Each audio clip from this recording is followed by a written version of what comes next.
see a large appear on the horizon. You're surrounded by journalists. Hold your position.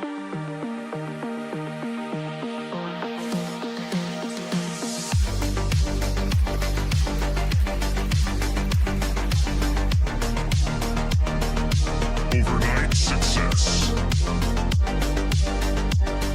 The Lasernator 3000.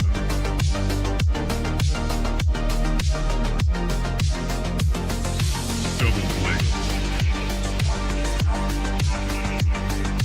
Right.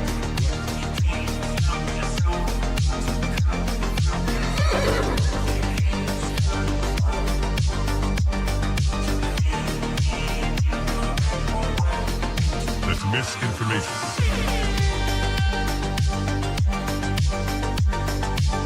Marking clearing order inbound. That's just wrong. We are surrounded by journalists. Hold your position. Pump it up.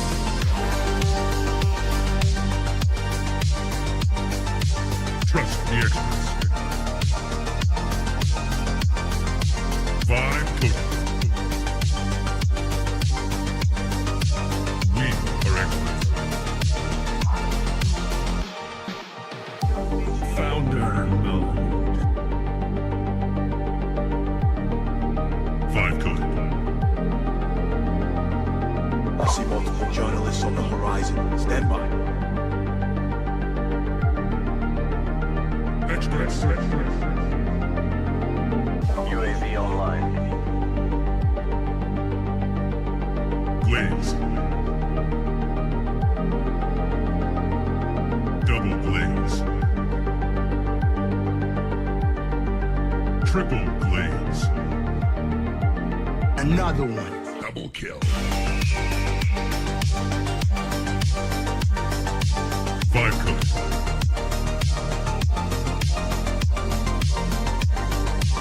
Wrong.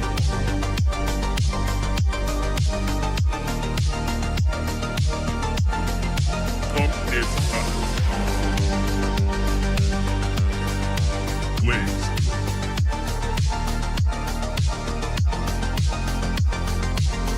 Team deathmatch.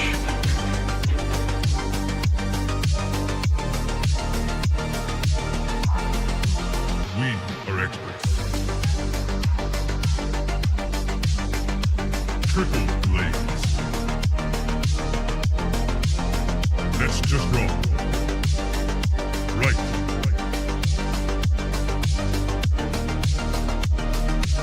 Marking clearing order inbound. Pump it up.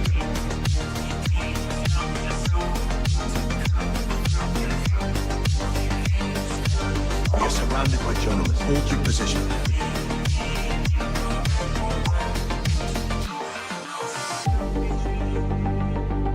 Strike one.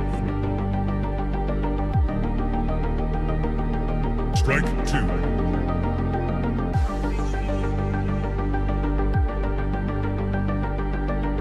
Activate Golden Retriever mode.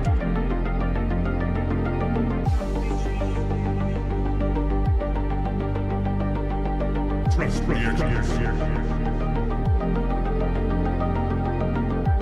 Marking clearing order inbound. Vibe coding.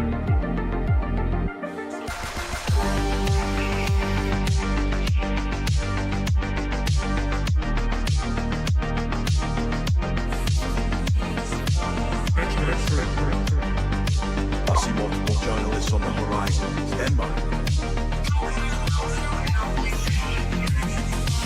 Founder mode.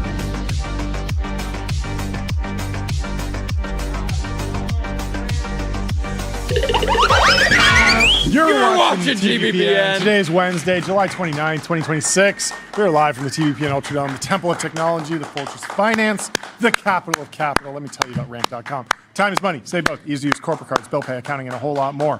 The U.S. government has banned Chinese humanoid robots. The U.S. is banning new imports of foreign-made humanoid robots, quadruped robots, robot dogs. You might know them by. Very controversial based on, we got to get General Catalyst to weigh in on this because aren't they anti-robot dog? Wasn't that the whole thing of the video?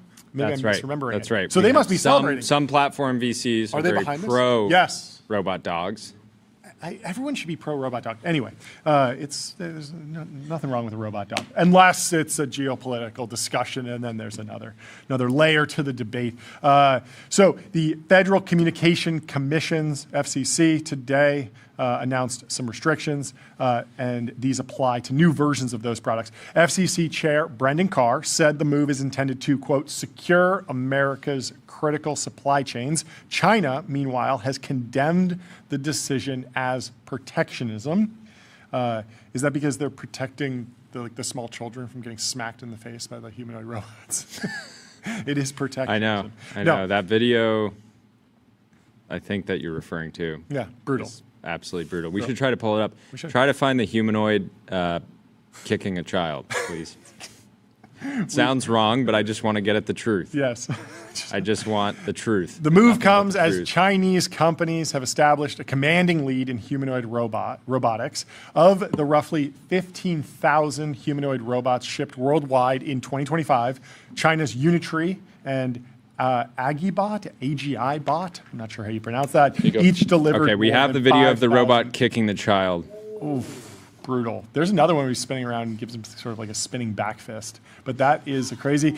And That is seeing that, you're kind of like, yeah, I'm up for some protection. gross negligence. If it's going to protect children, I think it's maybe in the best interest. No, that's not why this is happening, of course. Deeply wrong. So 5,000 units were delivered from each Unitree and Agibot.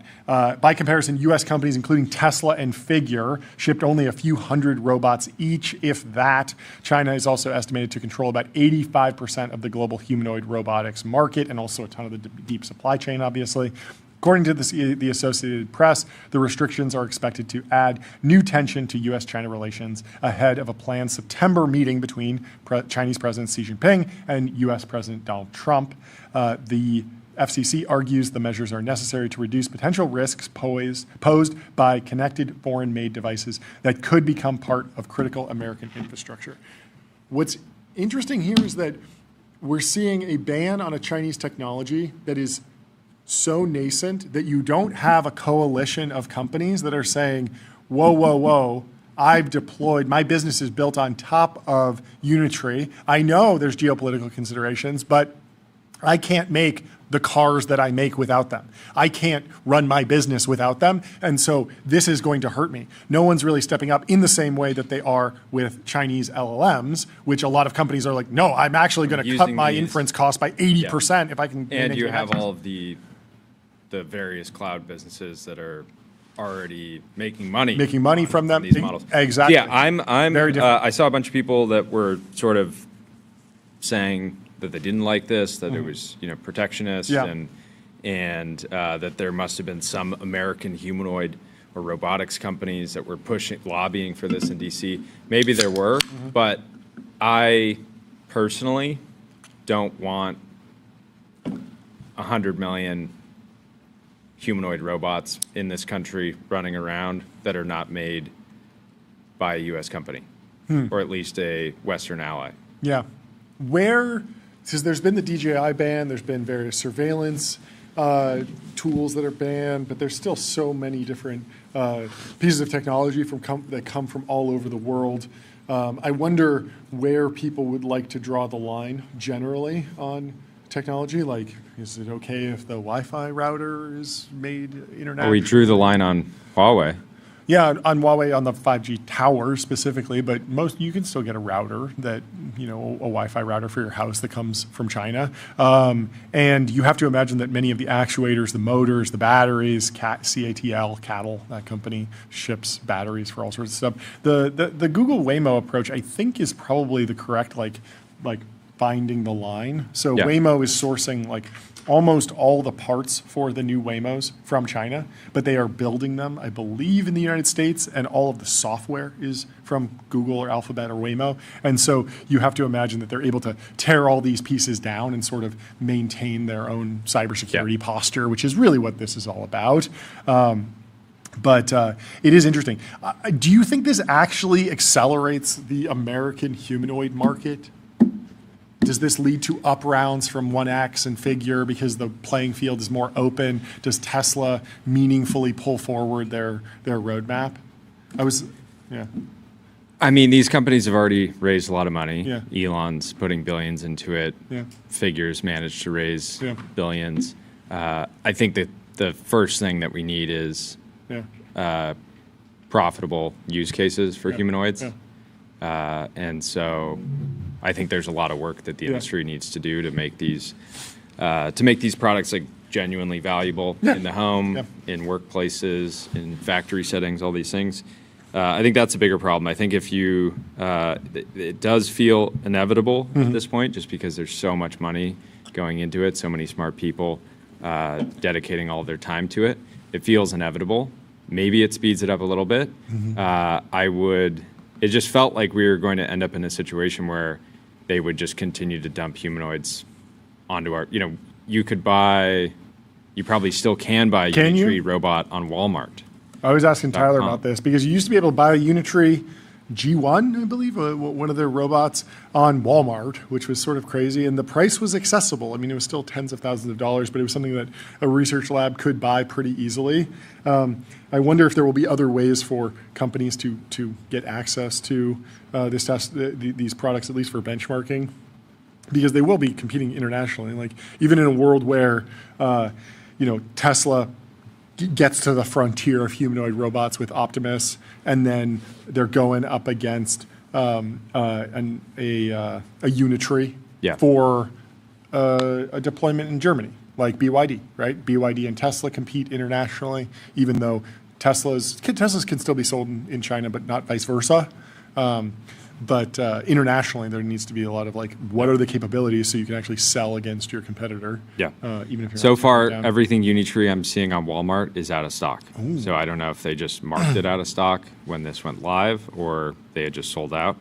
But These will either way. probably spike if they hit Cars and Bids or Bring a Trailer. I think you throw a Unitree G1 last edition, final edition, banned, can't buy Who's them making anymore. bots and bids? Bots and bids, that might be it. Let me tell you about Cisco. Critical infrastructure for the AI era. Unlock seamless, real-time experiences and new value. Cisco. really, really raising the bar for Podcast ads. for podcast ads. Thank you, Cisco. I was listening to Elon Musk on The Economist. He sat down with The Economist for a long-form interview. There was a clip that went sort of viral for some sharp jabs back and forth about the media and how the public perceives the media. But the much more interesting substance was about his vision. You're describing the crash out? Yes, it was described as a crash out, but that seemed like a very small section of what was actually interesting about the more than an hour they talked. One was, he talks about humanoid robots, and he paints a very clear vision for the Optimus program, and it made me really hope that there's a lot of focus there, because that feels like an industry where, like he obviously has a very strong philosophy around XAI and Grok, and you saw it in the SpaceX S1 where the market for enterprise software was like 22 trillion or something like that. And so there is some value there. It might make sense from a business perspective, but it was less inspiring than rockets, less inspiring than self-driving electric cars, because as you go back, you think about SpaceX and you think, if he hadn't worked on that, probably wouldn't have a rocket company in America. And same thing with the electric cars. Like Yeah, GM had the EV1. There were a couple other companies that were sort of like testing things, but we'd probably be 10 years behind if he hadn't sort of like sheer force of willed that into existence. And it feels the same for humanoid robots, where if he can really go and push that extremely hard and marshal all the capital and do all the difficult things to build the supply chain, make it happen, make it work, you can get to a place where there is a national champion in America. But if Grok stopped training and there were no more XAI LLMs, like there would still be a massive competition between OpenAI, Anthropic, Meta, Google. Like there's plenty of really well-funded hyperscalers and leading labs that are going to provide that service of like ask a question and get an answer, or fire off a prompt and get some code back. The American humanoid robotics industry feels much more fragile in the sense that if you don't have this massive hammer of capital and will coming to bear, you could just wind up with it never happening, which I worry about. Yeah, and America needs to figure out how to make billions of robots itself. I do wonder how this is going to play into all the other discussions that are going to happen at that U.S. visit by Chinese leader Xi Jinping. He's scheduled to meet with U.S. President Donald Trump in September. I'm interested to see, are they going to be trading this? Can you see if we can possibly get him on the show? Thank you. I wonder if he... What if Xi was just like, yeah, I'm meeting with the president, but I'm also going on a 50 podcast tour That'd be while amazing. I'm here. Get him on, yeah. There's a bunch of good shows he could do. He should do Modern Wisdom. I want to Hot understand his Ones mindset. would be great. I'd love to see him on Hot Ones. Joe Rogan, of course. I mean, is a no-brainer. That should be kind of the last show. But Nelk would be like the obvious choice. Yeah.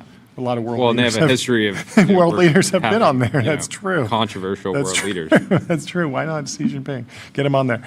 Let me tell you about Console. Console builds AI agents that automate 70% of IT, HR, and finance support, giving employees instant resolution for access requests and password resets. Let's go to some of the reactions. Today, we're launching Tao's humanoid cleaning service in San Francisco at $30 per hour. Access is initially invite only as we scale operations. So Alexander Koch is talking about his company Tao Robotics. He's the founder and CEO. Z Fellow, Emergent Ventures Fellow. Love that. Fellow maxing. This fellow. And Sean Perry from My First Million says, why did putting clothes on the robot make me like it 5x more? Yeah, just looks way more human if you don't see the metal. That makes a lot of sense. But are the clothes particularly for just the vibes of deploying this product into someone's home and it just makes people feel like, oh, that was a good experience? Yeah. It does look like it has a Wi-Fi router on its head. What are all those bars coming off the top? That's a little disturbing. It looks like Edward Scissorhands or something. Interesting. So they are doing teleop. He says each humanoid is jointly controlled by a human operator and AI. Interesting to come out and charge $30 per hour. That feels about what you'd pay for a human. And so it can either do human level tasks. Yeah. And clearly I would have expected them to come in and say it's like, $5 an hour, something like that, right? Probably not unlimited venture funding. They got, and it's probably better to test the market with something that's actually something on the higher end. Yeah, to see if people will pay. Anyway, if you can scroll down, you can see it in action. Yeah. It does look so funny with clothes on because it kind of looks like it walks like a toddler, but it's like full size. Yeah. Well, yeah, it does look very funny. I like this. All right, we got one more video. It's doing some dishes. Okay. It gets the soap onto its... It's washing its own hands. Why does it need to do that? Did it get dirty, I guess? I guess if it gets dirty, it's got to wash its hands. That's pretty cool. You don't want a robot with dirty hands. The purple eyes also do make it look more friendly, as opposed to those, dude. That is way creepier. That looks like, that's full Terminator mode. Anyway, Dean Ball's going back and forth with Will Manitis. Dean says, do we think the Silicon Valley leaders who were so up in arms about using Chinese LLMs last week will be similarly outraged about the U.S. government's decision to ban import of all advanced robotics from all foreign countries? Is Manitis going to write an essay about how the U.S. robot companies need to be nationalized in exchange for this policy favor? Will says, you're welcome to tag me if you want a take. What's your take? He does ask him for it. And Will says, Dean seems to not understand that the FCC is issuing a published rule under statutory authority with a waiver process and judicial review is different than a thinly veiled suggestion that regulators carry out an extra legal whisper campaign to protect the interests of his employer. The robotics companies need not be nationalized until they also ask for public infrastructure preemption, federal backstop of their debt, and a swept market, just so they can call themselves national institutions. When they do, send them my essay. And Dean Ball says, so wait, if the U.S. straight up banned Chinese LLMs using explicit statutory authorities, e.g. supply chain risk, that wouldn't necessitate lab nationalization, but doing it through soft law would. What? Your instance that my analytic prediction was a thinly veiled suggestion continues to be bad faith. I do wonder if we'll just see more, Figure shows up in those secondary demand tables. I wonder if this is bullish for that. I don't know. 1X just seems to be on a good path. Sunday Robotics just seems to be on a good path. We've talked to a lot of other companies where the regulatory and competitive landscape it hasn't seemed like it's a driver of financings, right? It's not like, oh, you're waiting for approval or you're waiting for some rule to break. It's like, at some point in the future, America's going to want an indigenous robotic supply chain. It'll probably the compelling be teams have raised anywhere from $100 million to billions of dollars. Mm-hmm. And now they need to effectively deploy that and get commercial use cases starting to ramp. And then I expect them to be able to raise an order of magnitude more capital each, right? So I don't think capital is really a constraint here. But I think they've raised their 5 rounds. Let's say. Yeah. Well, let me tell you about Railway. Railway is the all-in-one intelligent cloud provider. Use your favorite agent to deploy web servers, databases, and more while Railway automatically takes care of scaling, monitoring, and security. Mark Zuckerberg is in the Wall Street Journal. Paywalled, you got to pay to read what Mark has to say, but he penned an op-ed, and he says the U.S. should accelerate AI development, not restrict it. He says the AI future is for everyone. There's some interesting quotes in here. He's taking shots. He's taking shots at doom, fear-based marketing. He says, it is surprising that the discourse from many of those who are developing artificial intelligence is so filled with doom. I don't understand why anyone who believes that AI will eliminate most jobs and much of humanity's relevance would rush to build that future. The notion that AI is so dangerous that the only safe path is an extreme concentration of power seems dangerous. Historically, hoping that an absolute power will benevolently provide for humanity if sufficiently enlightened. Is he talking about machines of loving grace? I think so. Something like that. Hasn't led to safe or positive outcomes. Humanity has witnessed many transformative advances. Each time there is fear that people will be left behind, but each time humanity has come out with more people sharing greater prosperity, health, and freedom. We believe this will be true with AI as well, and the abundance of the future can be shared by everyone. He's abundance-pilled. And so I think it's good to sort of reset, where he is.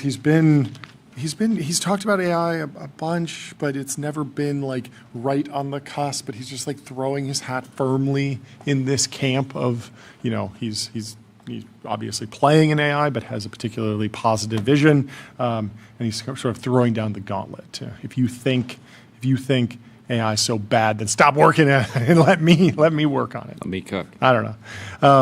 But not too much chatter around this. It did stand in opposition. He's saying the United States should accelerate AI development. At the same time, there's this open letter from a bunch of lab employees saying like, hey, maybe we should do a mutual pause. Maybe we should all slow down. And I think even some Meta researchers signed that as well. But there's like a wide group from OpenAI, Anthropic, a bunch of other firms, Google, that all signed. John Palmer, of course, ever the TBPN promoter, says TBPN must publish an open letter against distillation after their model was distilled by every competitor in the industry. And I said, I'm advocating for a complete and total podcast ban, multi-year federal approval process for new RSS feeds to get issued.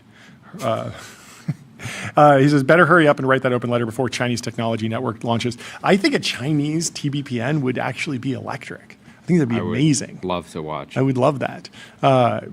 Just wildly different. They just don't do the going direct thing over there the same way. There was like the DeepSeek investor meeting 4 hours that was like leaked. That's not the same as actually sitting down with someone that has a particular point of view. Sitting down with a stack of 200 posts and just chit-chatting. I don't know. Maybe it does exist. But when Dwarkesh went to China, it was such a funny observation. He had a bunch of observations, but the one that really stuck out to me was he was like, I asked everyone, and it is clear, China does not have a Joe Rogan. Like they don't have someone who is like a larger-than-life yapper, political commentator, just like a guy who talks about everything, including politics. And there's a political reasons for that, but it's also maybe cultural, and it's just interesting because the demand for that would be electric. I feel like you have to imagine that like Joe Rogan clips make their way around the world and are sort of like a barometer for where the American psyche is at in a certain way, like a certain group of Americans feel that way. There's this other post that's sort of interesting to see where the Anthropic back and forth on the open letter goes. Obviously, Anthropic clarified their stance on open source, not advocating for a complete and total ban, but they're very worried about distillation. They're very worried about cybersecurity, and they're very worried about authoritarian uses of AI. All good points. Chetan over at Benchmark says, Anthropic very publicly claiming there needs to be a crackdown on distillation is puzzling. It's a $1 trillion company with incredible resources, and the distillation attacks at the scale they describe would seem easy to detect. I don't know how easy they are to detect. I think the people, harness up a whole bunch of different VPNs and stuff. But at the same time, it's like it's an AI company. Put AI on the job. Maybe you should be able to detect it. So we'll take his point. He's but asking he says, AI to be able to find a needle in the biggest haystack of all time. The world's largest haystack. The final benchmark.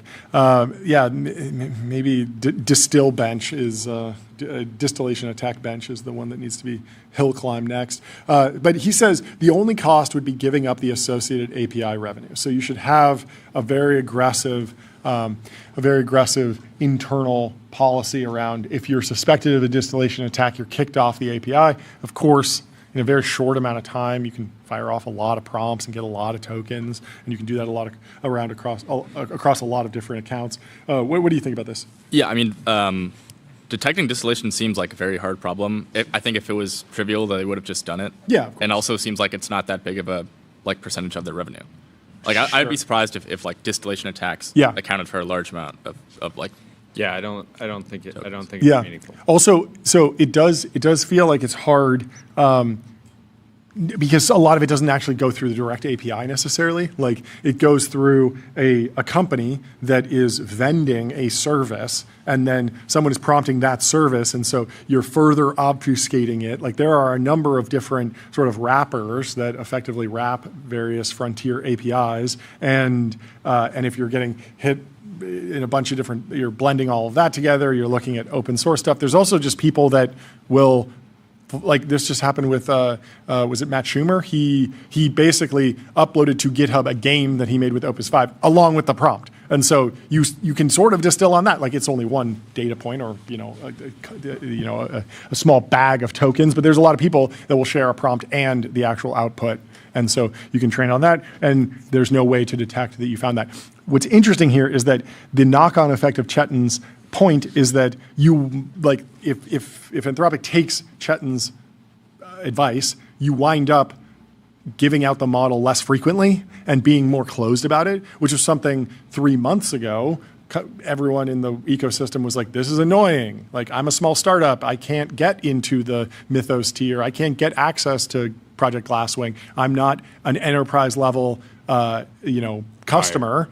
but I just don't get Frontier Intelligence, and I just get steamrolled by Microsoft, who has access to it, or Apple, who has access to it, or whatever. And so the whole idea of like, if a amazing intelligence, an amazing model is made, should it be widely available? That's actually at odds with distillation, because you have to hunt those bad actors down, and you play this whack-a-mole. So I don't know. It is tricky. We'll see where it goes. Anyway, let me tell you about public.com. Investing for those that take it seriously. They got stocks, options, bonds, crypto, treasuries, and more with great customer service. Apparently, over on Facebook Marketplace, people are adding a sort of gold aura to their listings. What is this? Would this make you more likely to buy John? What? Ooh, it does look like a rare drop. Yes. And for only $25, picking up this table with that level of aura, it's certainly tempting. It does make me like it more. I think it actually works. I've seen people do this where they'll add like a woman to it as like the salesperson, basically, with AI, and that draws more attention on Facebook Marketplace. I don't know if I've ever bought anything on Facebook Marketplace, but maybe we should try and have Tyler do like a trade a paperclip into a car challenge. Have you ever seen these? Yeah. With Ryan Trahan and Tyler would be exceptional at that kind of thing. You think you could trade up from something on your desk? I think this would definitely help it. Yeah. Giving it some kind of... So basically you have to look for the most unoptimized listings that are undervalued, and then once you buy them, give them the ultimate glow up on with AI images, put them back up for a higher price, increase your margin, start printing.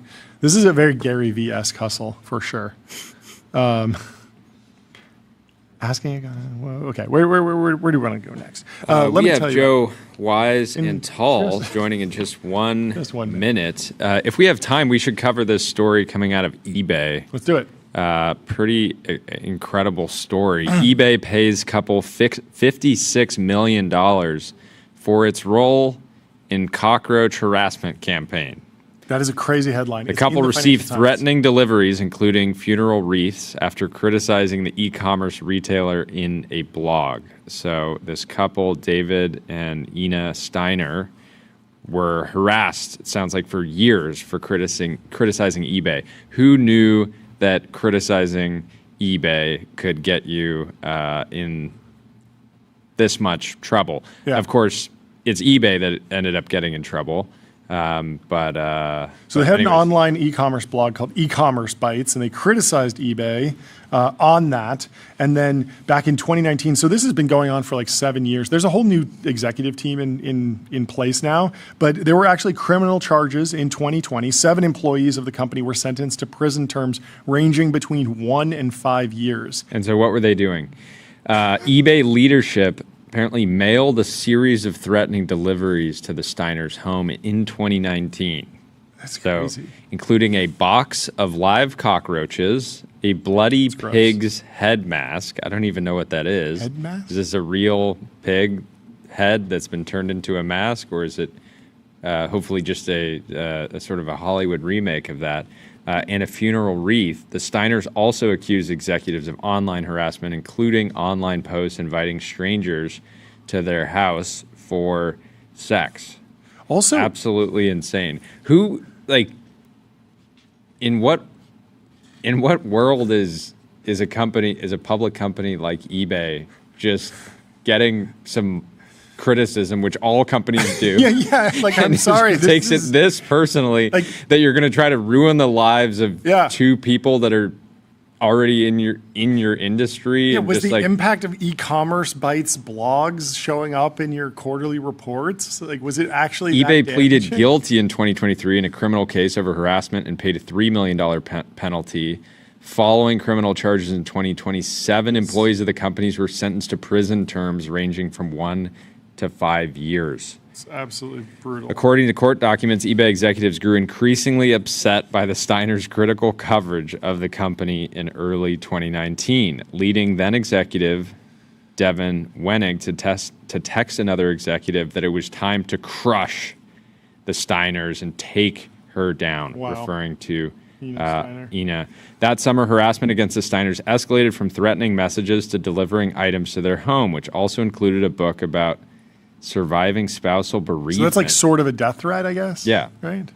What's also sending adult magazines to neighbors' homes in the husband's name. So just like completely trying to destroy this couple's life and marriage. eBay employees also traveled to Massachusetts to vandalize the Steiners' home and stalk them around their hometown. All the employees involved in the harassment were fired in September 2019, eBay said. The lawsuit was actually started in 2021 under the settlement. So we have a good ending here. I think it's a fair ending.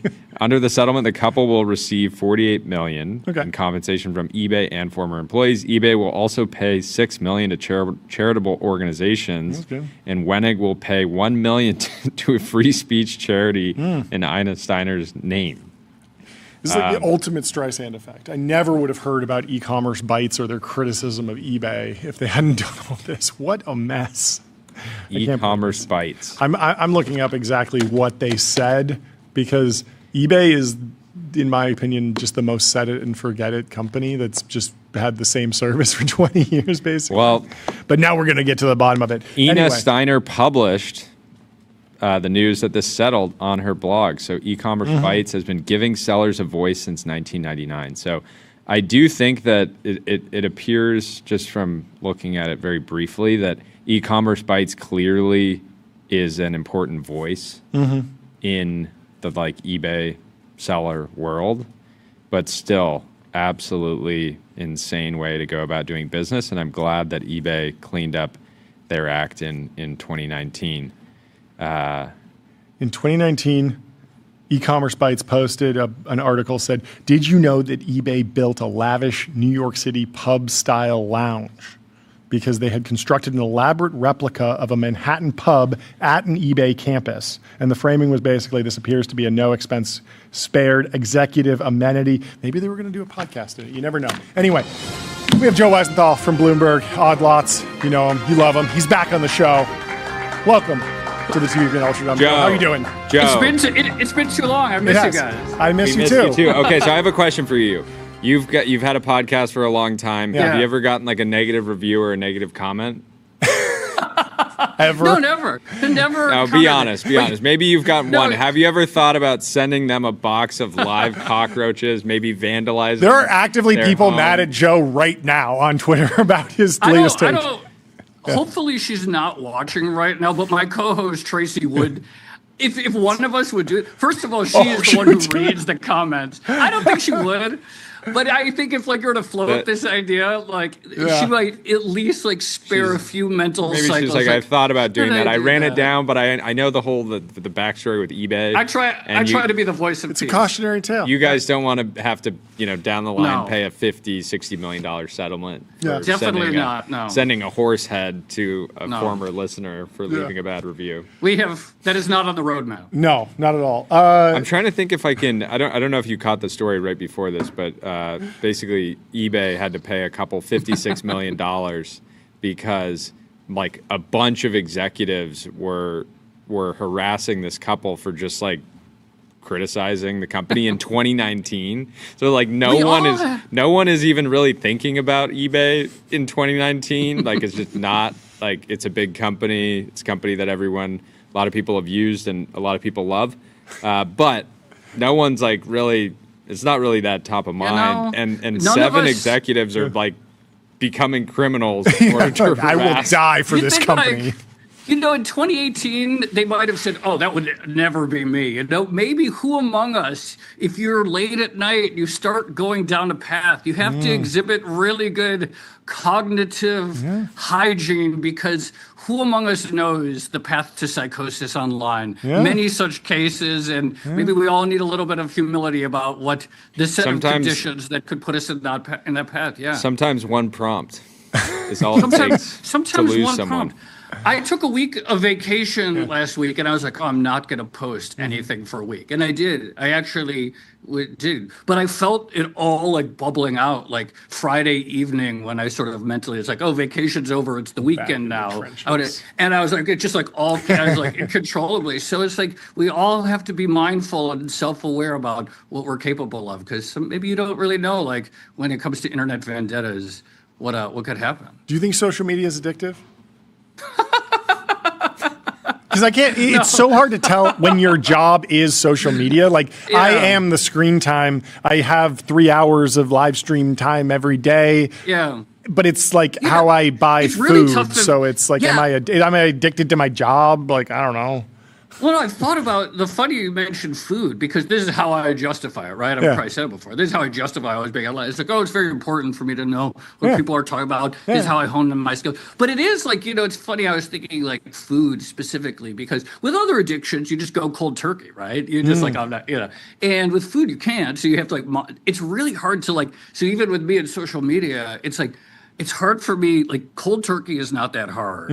I'll just take a week off. Posting all the time is not that hard. The middle ground is when it gets really hard, because there's just so many things to respond to, so many things waiting for my take, so many questions that only I need also, to there's takes that will never exist. So. There's takes that will never exist, right? Yeah. The takes that have been lost to history when you were on vacation, and we'll never get those takes. Right.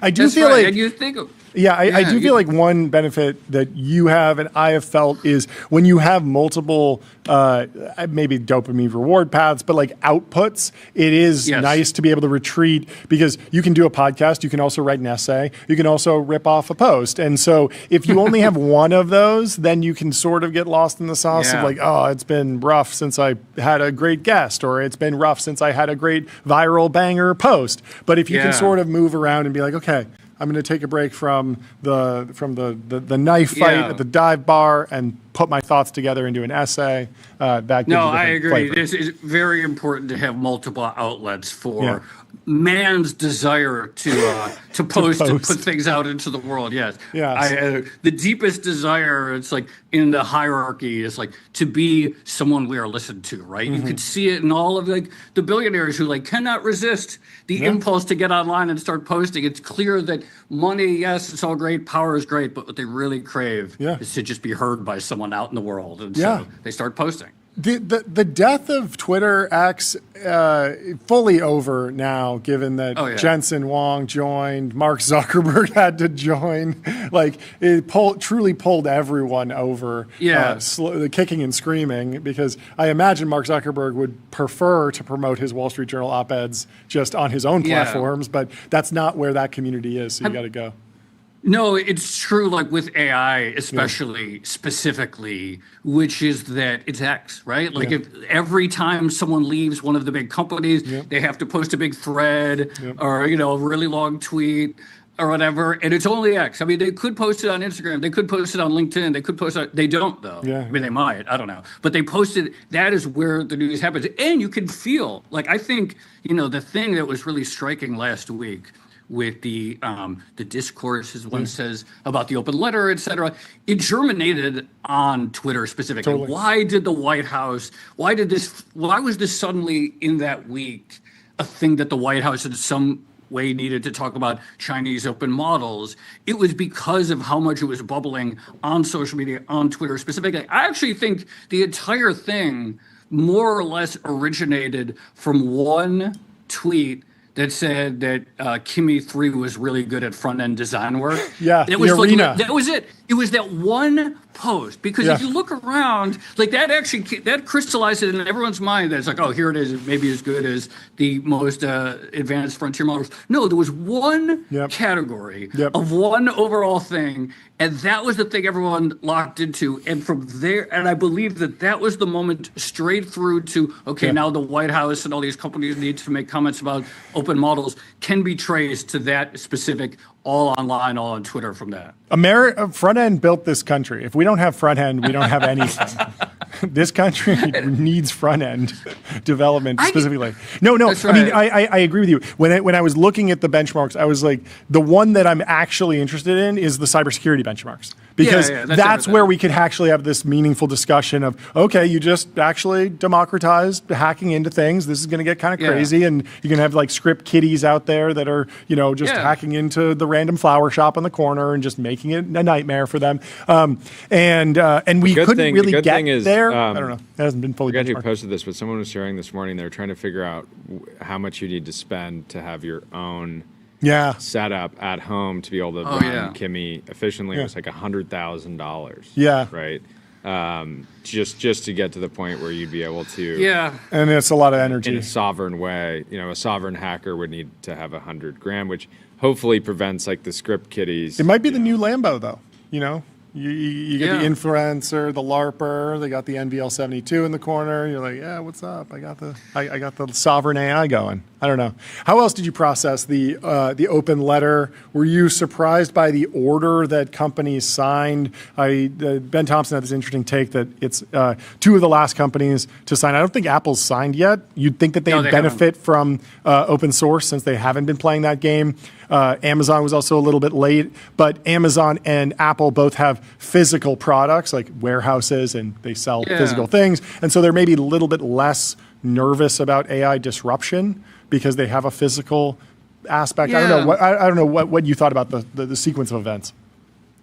Yeah, I mean, I think there was like two things that really struck out to me, which is that the first wave of signatories were either companies that are behind the frontier or NVIDIA, which does not want to be left with only one or two clients. Like, this is the thing. So they're like, let's start with NVIDIA.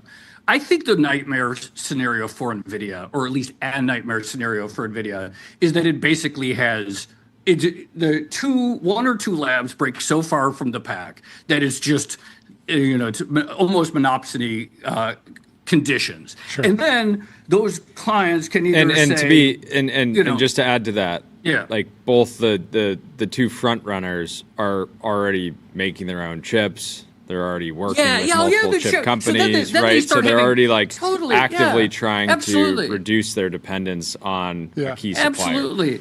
So first they might have better pricing. They're like, no, we're just not going to pay that margin that you expect, or they're already both diversifying, et cetera. So that is the first thing. And then the other thing that seems very obvious to me is that all the first round of signatories was objectively falling behind the frontier. And so when you're in software categories, you have either companies that are trying to build a model and they're behind. So Microsoft, at least on just, if we're talking LLMs, clearly behind. Meta, clearly behind, right? And then you have the company, I don't know, the ServiceNows of the world, who will look like they could be in a position where they might have to pay a tax to the most advanced models. Yeah. And so and then you get the late signatories, like an OpenAI or an Alphabet, et cetera, that are close, but probably not at Fable 5, like max, look at the whole thing. And then they're the last ones to join.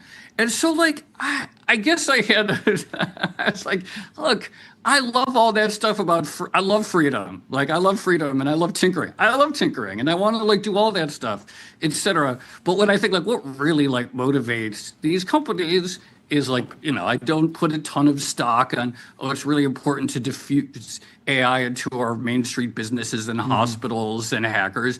Sure, great. I love that stuff. Lovely. But I think there is I think the thing that would really, we're really not psychologically or sort of as an economy really equipped to think about what if one or two of these companies just runs away with it? What if Anthropic just runs away with it? What if we sort of everyone's sort of in the game. And I think for most of us, I'm not 100% sure of this because I'm not the most sophisticated technical person at all. But I have a feeling most of us can't really get a good intuitive feel for what is the difference between a GPT 5.6, a Fable 5, or even the most advanced Gemini model, or a Kimi or a DeepSeek 4 or whatever. We're probably not really able to personally grasp what the difference is at the extremes. But what if in a year from now there's one company, or two, that are just so clearly there is no longer any debate, these other ones just are not in the game? That is a very weird I would say, very deeply uncomfortable situation we would find ourselves in. I think none of us would like that. I think most of us feel comfortable in a world in which you have a handful of companies roughly jostling around the quote frontier. Is like, okay, this is like comfortable for us. But if we weren't in that situation, like I think we would be, rightfully, all of us would be quite anxious. So was Lena Khan right? Well, this is the thing. I think that the Mark Zuckerberg op-ed in the Wall Street Journal, I think further hammers this point. And I actually think there's a sense in which I find the Mark Zuckerberg op-ed to be a little bit maybe more interesting than the open letter, because the open letter is sort of this plausible deniability. We're advocating for a principle here, and that principle is open rights. The Zuckerberg op-ed, and it's also like it's for their. It's just, again, I think part of what you appreciated is like using the open letter format to just advocate for your own commercial interests. It's like almost like stolen valor, you know? Sure. But the open letter, like the Zuckerberg op-ed in the Wall Street Journal, I thought actually took it a bit further. He's like, we cannot have super intelligence controlled by one company. So that was not merely saying, let's let the market decide, let's keep like light touch regulation. He was saying, no, this would be existentially bad, which I think most people would actually agree with, if one company were to be the monopoly provider of, quote, super intelligence, unquote. So then you think, okay. Which is funny, too. Because he's like, it's very funny. Well, he's probably top 3 largest customers of Anthropic. Oh, sure. Right. Right. So he's the one fueling all of this, and then 2 months later he's like, okay, actually, but isn't that like to me, that like if that is a very telling fact when you think about like who are the largest customers, the competitors. So it's like that marginal difference. Like I said, like most of us probably can't really tell a big difference between like advanced models. But when you have like a really big, very high skilled, very like sophisticated model maker, and they're a huge customer of a major competitor that's better than them, like people are going to the frontier. And this is something that like surprised me. Like I thought maybe like there would be a bit more of a market for like sub-frontier intelligence or like, quote, cheaper intelligence. But look how fast Anthropic turned out Opus 5, and I haven't really used it that much, but it could be like that in a market where if there is one winner, that winner could emerge all up and down the price curve, and so you have like your Gemini Flash level frontier. And I mean that's what Sam was on Invest Like the Best yesterday, and he's talking about how you as a company that sells intelligence, you want to have the best model at every point of the cost curve. Like it's actually going to be important to hit all of those different moments. Yeah. And it seems like, and look, things change by the week. So I'll come back on in a week and I'll say something else. But it seems like a while, like I started, like I was just sort of poking around. I was like, oh, Gemini Flash, this is really fun for like high batch, low intelligence things, right? Like you could do 30,000 queries in 2 hours and it cost you $20 or something. I was like, oh, that's amazing. Could be pretty good for my life as a golden retriever. It's great. High batch, low intelligence. Yeah, that's right. Doing a lot of stuff. But probably, or it seems at least plausible, that the company that has the most advanced model will probably also win for the sort of like low, or could at least be in a good position to also win the high batch, low intelligence. Yeah, but I would say there has been a lot of pushback around the RSI narrative in the last 24, 48 hours because Opus 5 is actually not getting great reviews from the community. I think people had initially, they felt like people thought it was like a great in-between between like a Fable and a 5.6 Soul, and then now I've seen a lot more negativity towards it. This, to me, again, goes back to our original point of sort of like the incredible importance of Twitter in all of these discussions. Because if you think about like each time a model comes out, okay, there's the benchmarks, and it's like they.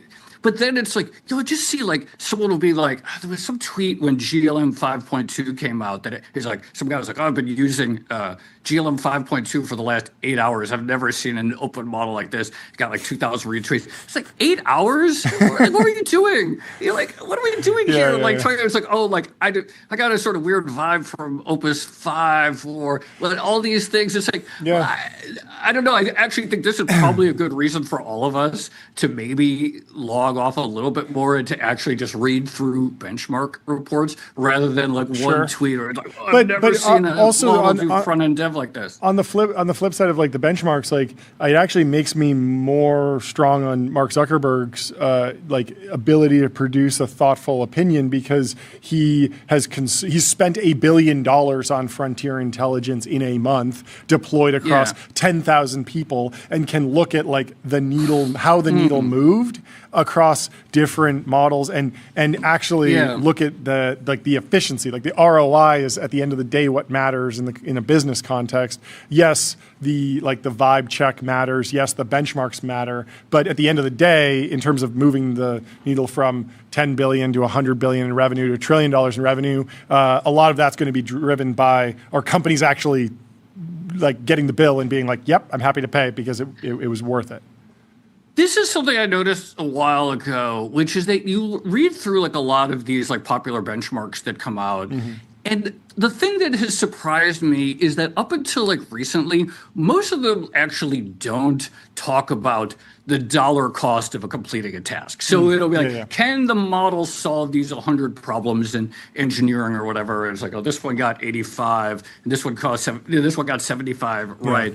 But what we're really like going to need is to see like, what was how many dollars do I have to spend to get 90% of these questions solved? And we're just starting to see that. And I have a theory, but I don't really know if it's right, that probably a lot of these benchmark organizations started from like a safetyist mindset, right? Like they're worried about like, bioengineering risk or hacking. Like, can you do it? Binary. And can you do it at any cost, right? Because you don't really care about your token cost if you're like trying to exert a lot of damage. You just do it. So I think that for like the bigger questions, like hopefully we'll see more like what was the dollar cost of achieving X at this model, and then maybe we'll like really. Those are I think for our conversations, those would be a lot more interesting than some of the sort of legacy benchmarks. How much do you think the open source? It feels like we're in this moment of like this catch up. There was the last 6 months pre-GLM 5.2, it felt like open source was sort of falling behind as the Frontier Labs released more models and more crazy demos, and there were more stories about Mythos and solving math problems and all these crazy conjectures and stuff. Like the labs were sort of trading back and forth with like new capability, new benchmark, crazy thing. And open source was kind of quiet. And then we got GLM 5.2, Kimi K3, and all of a sudden it was like, oh, okay, like the open source market is catching up for sure, still on the same trajectory, maybe still behind, but like, you know, like on track. How much is that moving the market, do you think? How much are we in a replay of the DeepSeek moment, the Jevons paradox debate? Because it feels like there's this sell-off, but I don't know, like, it feels weird to me that people would be processing it the exact same and making the same mistake that they made. So is this time different, or how are people talking about it in New York? Like, yeah, us people who just care about the lines going up.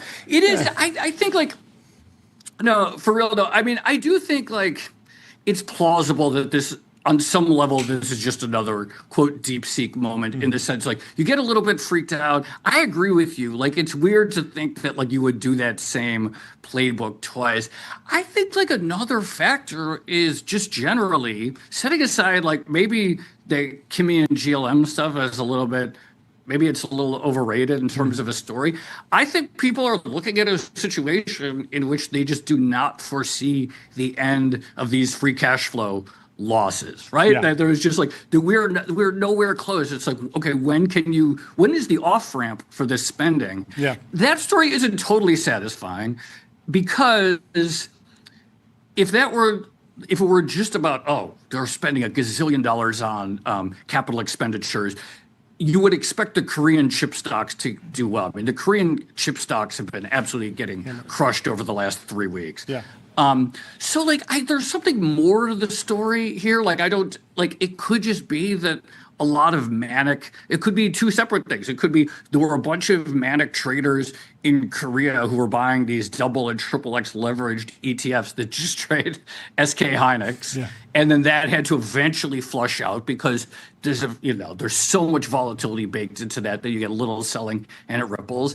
And then in the U.S., it could be that investors are looking at it like, I do not have any confidence that I could name the date at which the alphabets of this world will return to positive free cash flow. There is no reason to think that off ramp is coming when they could say like, oh, we're good, we have enough compute. So maybe there's a couple of things going on that I think are perhaps a little bit separate from the pure like, oh, we're freaked out about margin compression from Chinese open models. Yeah, it's very odd because the industry revenues are going up, and the revenues are very, very diffuse. Everything from a ad-supported use to a $10 subscription to a $200 subscription to a hyperscaler spending $1 billion in a month on tokens. Like the demand is there in that it is this economy. It's not this total circular. There's just one like it's like NFTs or something like that. It's not some dislocation, but I agree with you that as you play out the CapEx requirements, we've now drawn down all the hyperscaler cash flow. We're issuing more debt and equity. And at a certain point, you're like, okay, if there's another 10x increase, if there's another 100x increase, like there's sort of not enough money in the world for this. Like, and so you almost need a pause on CapEx more than you need a pause on like the capability development because I do think that if you just spent the CapEx that you're spending now, paused, and then just did the diffusion work to get these models into all the different businesses and use cases, like the economic upside and the ROI would be there, but not when you're going to spend 10 times next on CapEx. Yeah, I think my framework is like you have the whole world betting on a meaningful capability, like continued capability increases, which I think is like okay to lean on because we've just been seeing that quarter over quarter. It is real. Yeah.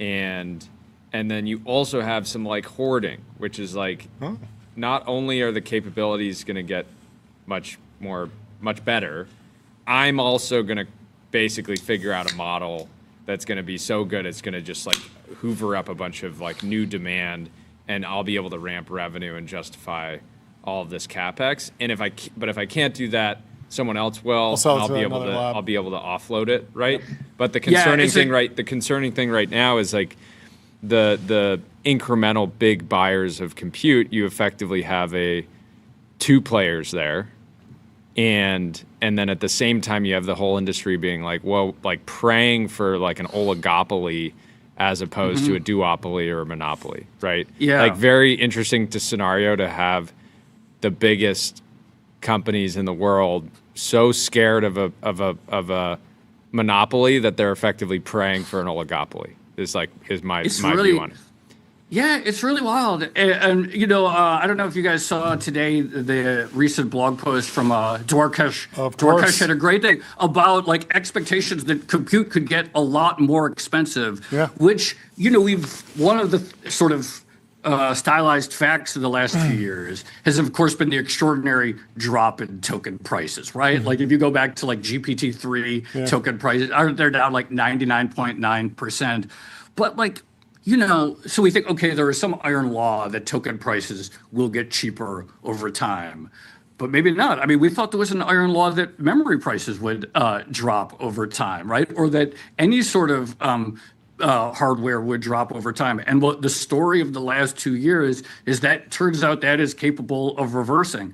So, it's not impossible to imagine that compute prices, I think it's not impossible to imagine that compute prices get more expensive and get significantly more expensive. And then, of course, he posited the possibility maybe there is almost no thing that we do economically currently with AI is economical, where compute prices are going, which is hard to imagine. And then the thing that I take away from it is, but that doesn't mean you can stop spending on it because you have to worry about hardening yourself for cybersecurity. Yeah. Because it's like, all right, you know what? There's like, this is not economical for me anymore. I want to tap out of the whole AI risk. Well, then your competitor develops a stronger model, and then you're done. You're on. Yeah. You're really done. So like, this is the scary thing, which is, and I think even just in the sort of like hyperscalers is like, what if like the situation is you're bleeding free cash flow, but you also don't have the option of saying we want to opt out of the game. Yeah. Which I think is a source of anxiety for investors. It is like, it's so weird that we went back and forth on like the doom narrative and no matter where you sat on that, it was either like perfect utopia, everything's amazing, or like Terminators kill everyone. And in fact, like we are very much in this messy middle of like a lot of annoying things. Like the cybersecurity equilibrium is, I mean, maybe there's like this doom scenario, but most likely it's just like costs go up for everyone loosely because you have to harden yourself more against AI. And it's like, yeah, it's great to fix bugs, but there's going to be more bugs introduced, and it's just like it's just annoying. It's annoying, and there's a lot of there's a lot of scenarios where it's like there's more cost on AI slop, and then you have to detect the slop, and then you're annoyed. And we have a friend on our team who always laments when like AI does some amazing like math thing. He's like, no one cares. Like that. This is why you need to return to like, you know, the curing cancer, the doing something useful, actually helping you with some problem that people do experience, but a lot of times it's just these abstract things. Going back to the Zuck op-ed. He's in the position where he didn't do a bunch of podcasts about AI and AI doom in like 2019 when no one cared about AI. Yeah. Whereas a lot of the other key players were doing podcasts and they were talking about the risks and all these things. So he can kind of come out and just say like, look, it's going to be awesome. We just got to make sure there's fair competition. But the pushback there is that like he's not the best messenger for this, because the average person believes that social media, while it is great in some ways, has damaged hurt birth rates, right? Like damaged teen mental health, right? Is just like draining the attention, right? All these things. So like, he's maybe the best messenger that we got, but he's not the best.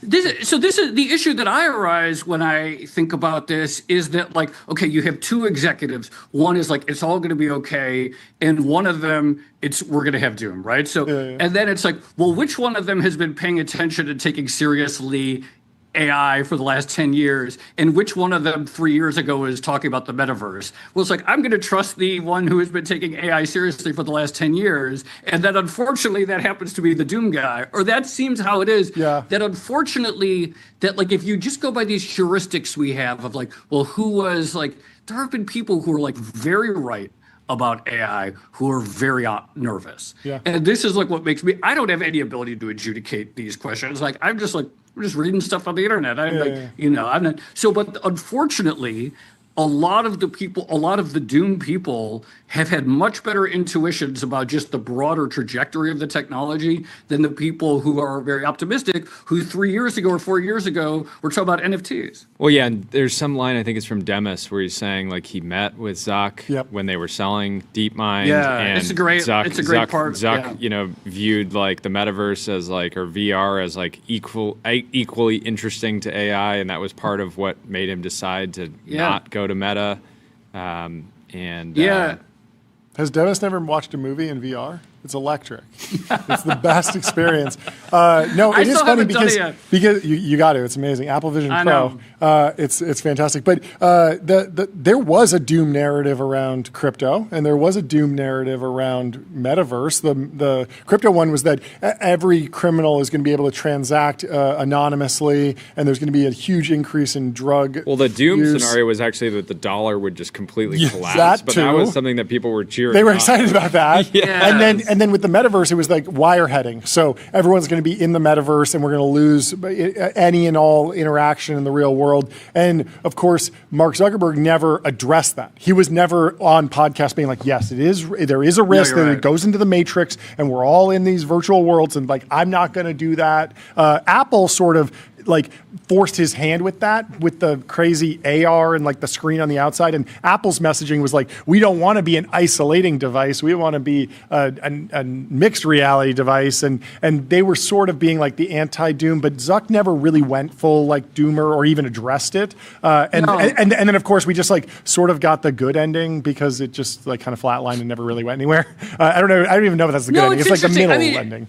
No, totally. And it's interesting because when you read like that Zuckerberg op-ed in the Wall Street Journal, it reads like, so you mentioned like everyone is super cynical about social media, right? You mentioned the birth rates. Everyone's got just feels so like kind of gross about the whole thing now. But, in like 2010, 2011, people were like really excited. It's like, we're going to connect. This is going to be great for democracy. Citizens are going to like be able to like collaborate and stuff like that. And so when I read the Zuck op-ed, I was like, this is a kind of optimism that I haven't read from anyone in over 10 years about where like digital technology is going. Unfortunately, people like, very few people are as optimistic about social media as they were in, say, the beginning of the 2010s.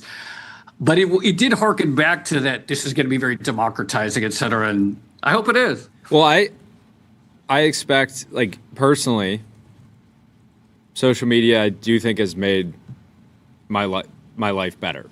Like if you net it out, it's like I work. Me too. I work in media, but even if I didn't, pre being in this kind of business, met a lot of people. I learned a bunch of stuff that I otherwise wouldn't. I think it's had a net positive impact on my life. I think that AI, hopefully, one of the good scenarios is that it is the same way, right? Where like net makes everyone's lives a bit better, even though it has these things that are quite bad, right? I think we should be open-minded to that possibility. I mean, look, we get things. Everyone's dooming so hard these days about it, and you just go down the list. We could easily rattle off 3 or 4 big things right now. But usually we're wrong. We're pretty bad about predicting the future, and so like we should be open-minded. I think towards like right tail scenarios where things go well, because I don't think I put a lot of stock. Or I don't think there's any good reason to put a lot of stock on what the Twitter conventional wisdom is, or the editorial board of any publication, what they're all anxious about right now. Like I don't know what that great outcome looks like per se. Look, we could get great technological breakthroughs. I'll say one thing, which is that like in the circles of people I talk to, everyone is like reading more philosophy these days, probably because of AI. That's pretty good. Like I'm pretty happy. Like that's a pretty cool thing that like people are sort of like a reignition of a certain curiosity about things that I think was sort of dormant for a while. So it's like that seems like a pretty good thing. Making music for the first time in years. making music. No, like we should pay attention to like I actually do think we should pay attention to the good things that are, because it's so easy to get caught focused on a negative narrative. In the meanwhile, like various like positive things are happening. I changed a flight recently, and it was much easier because I used ChatGPT to like walk me through the process of like turning. There you go. Of like making a round trip flight to a 3-leg flight, which I was very anxious about, is easy. So like we should pay attention, I think, to things in our like day-to-day life that we can say, you know what? AI is sort of making this better, even if like it doesn't feel like in the whole, even if we're like anxious about where it's all going. Last question. You have a podcast. We have a podcast. That's right. There's a lot of new podcasts. Would you support an open letter that we're writing? We would like you to sign it to ban new podcasts. It would require Well, it actually wouldn't approval. ban, but there would be a multi-year sort of approval process, bunch of safety checks. And sort of like a new government agency to issue RSS feeds. Yeah, this is really important. It is. I'm so glad you brought this up. Because this is such an important topic. Someone could just launch an RSS feed that ends the entire world. Who knows? We don't know. It can't happen. or removes viewers and listeners from Odd Lots and TBPN. We cannot let that happen. That's ridiculous. Are you saying that I would do this for my own financial gain? This is crazy. I can't believe you would even go there. That's wild. I would never think that way. I'm purely thinking altruistically. Okay, Joe? Let's leave America it there. needs to win on podcasts. We do. And this is very important. We actually are objectively winning. We are winning we on just talked about. We have been winning on entertainment and have no. No, there's no competitors yet. Yes. Well, thank you so much. I'm signing the letter. I love it. Anytime. I love it. Thanks We'll for having circulate. me. Great to see you, Joe. Have a great rest of your All right, week. thanks, We'll talk Tim. to you soon. Take care. Goodbye. Bye. Let me tell you about Figma. Agents, meet the canvas. Your AI agents can now create and modify your Figma files with design system context. And we are very fortunate that we have our next guest, Jameson Detweiler, here with us in the TBPN Ultra Dome. Welcome to the show. Thanks for having me. Please introduce yourself and the company. Yeah, I am Jameson Detweiler. I am the co-founder and CEO of Chip, and we are building what we like to think of as the ideal second car today, but as everything becomes autonomous, the ideal primarily owned vehicle of the future. Okay. Can we get the chip that I spec'd out on the big board? Because it is a special car, and I think it would provide some important context. So quick facts, it's an electric low-speed light utility vehicle. How do you rate my spec? How do you rate my spec? I love the spaceship there and everything, and The spaceship, you gotta go obviously with the party got in the the front package. surf rack, Yes. and the TV on the front. Yep. This is pretty If good. we could get TBPN on there, it would kind of complete it. But good start, good start for me. Before we get too much into Chip, what were you doing before this? What led you to creating the vehicles of the future? Yeah, I before this, I was at Tier Mobility, which was Bird and Lime's largest competitor in Europe, backed by SoftBank and Mubadala. They own Spin Scooters in the U.S. Got wound up there by selling my HD mapping business, Phantasmo, to them. So basically creating a digital twin of the world, and we built a computer vision powered GPS. And turns out scooters don't know where they are very well because of GPS, and so Bird, Jump at Uber, and Tier were our biggest customers and scaled up, and then also started building kind of driver assistance systems for scooters as well. So yeah, been in the mobility space for a while. Interesting. I can imagine driver assistance would be great for scooters. I don't know how far along it's gotten. Just because driving around LA, some people on scooters do things that are maybe not illegal, but definitely wrong. Yeah, I mean, we say driver assistance is like ADAS in cars, but really it was about restricting their behavior, right? So it's like, are you drunk? Are you on a sidewalk? Are you going the wrong way down a bike lane? And so you're putting that on there, and it just, camera and compute at the edge running there. So it's building a lot of that kind of, Why is autonomy important for this vehicle? This feels like the last place I would want self-driving. I need self-driving in the morning commute. I'm tired. I'm going 40 miles or 20 miles, and I just want to zone out and just get to where I'm going. But this looks fun to drive. This looks like you're driving it around a small community. It's not that much of a hassle to actually drive. Why is autonomy important? Yeah, I mean, for us, where we're starting with the autonomy stack is actually kind of like the inverse of what you'd expect when you get from a Tesla or anywhere else, right? So we like to say Chip is fun to drive, but parking never is. So this is not like FSD in a Tesla. In fact, when we do bring autonomy eventually to the vehicle, will be, unsupervised in the way that we do it. Got it. But what we're doing today is you can take a chip, you can pull up to, a busy place in West Hollywood and skip the valet line, hop right out. Chip will go off, take care of himself, take care of the parking, show up when you tell him to come back, either from the calendar or as you speak to him or text you, let you know when he's on the way back there, and pick you up exactly where you want to be picked up, unlike a Waymo, right, which will make you walk a long distance. And the way that we're able to achieve this, by the way, today is with direct remote control of humans, because there's actually a data gap there. Okay, is there also an easier regulatory approval path? Because if it's only autonomous or remotely controlled while there's no humans in the car, it's safer? Does that make it easier to get to market faster? Yeah, so it's definitely an easier path, and for us, we think a very responsible path. Because when we run our, we're going to be running our pilot in Miami this winter, a great market for us where we're based, and we're, our early customers are going to have effectively, virtually unlimited access to it, and they'll hop out and we'll take that vehicle. we'll drive it. In fact, we'll drive it at lower speeds on less busy roads, et cetera. And so it's just a way for us to validate and bring kind of that safety level up. And then eventually we'll drive with people and we'll move from direct remote control to, full autonomy here over time. Yeah. That makes sense. Jordy, sorry. Yeah, that use case is cool. I think think about you have a dropping driver, a surfboard off at the beach.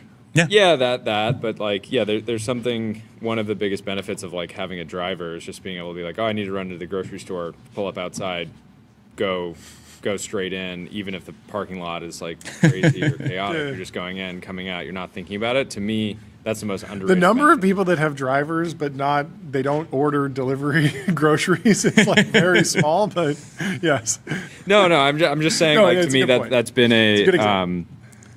In my experience, one of the most underrated parts, and that's something that you expect the Tesla to be doing soon, but can even make sense in this form factor. When originally we saw the launch video and we were like, why would I want autonomous driving for something that I'm just driving to the beach or whatever? Yeah. Well, it's so you can go to the beach for if you're living in Manhattan Beach where golf carts are really popular. Yeah. It's small, it's easy to park, but there's still no parking. So in that context, you can take your friends there, get dropped off, and you just go back to home and come back. And so really what we're trying to do here is bring this fun robotic private driver to everybody. It's why it talks, and it can go pick up the groceries, right? It can go there and it can do curbside pickup, and the front opens, and because the confused Target employee comes out, the vehicle can talk and say, hey, put it in there, we're good to go. Oh yeah, do that.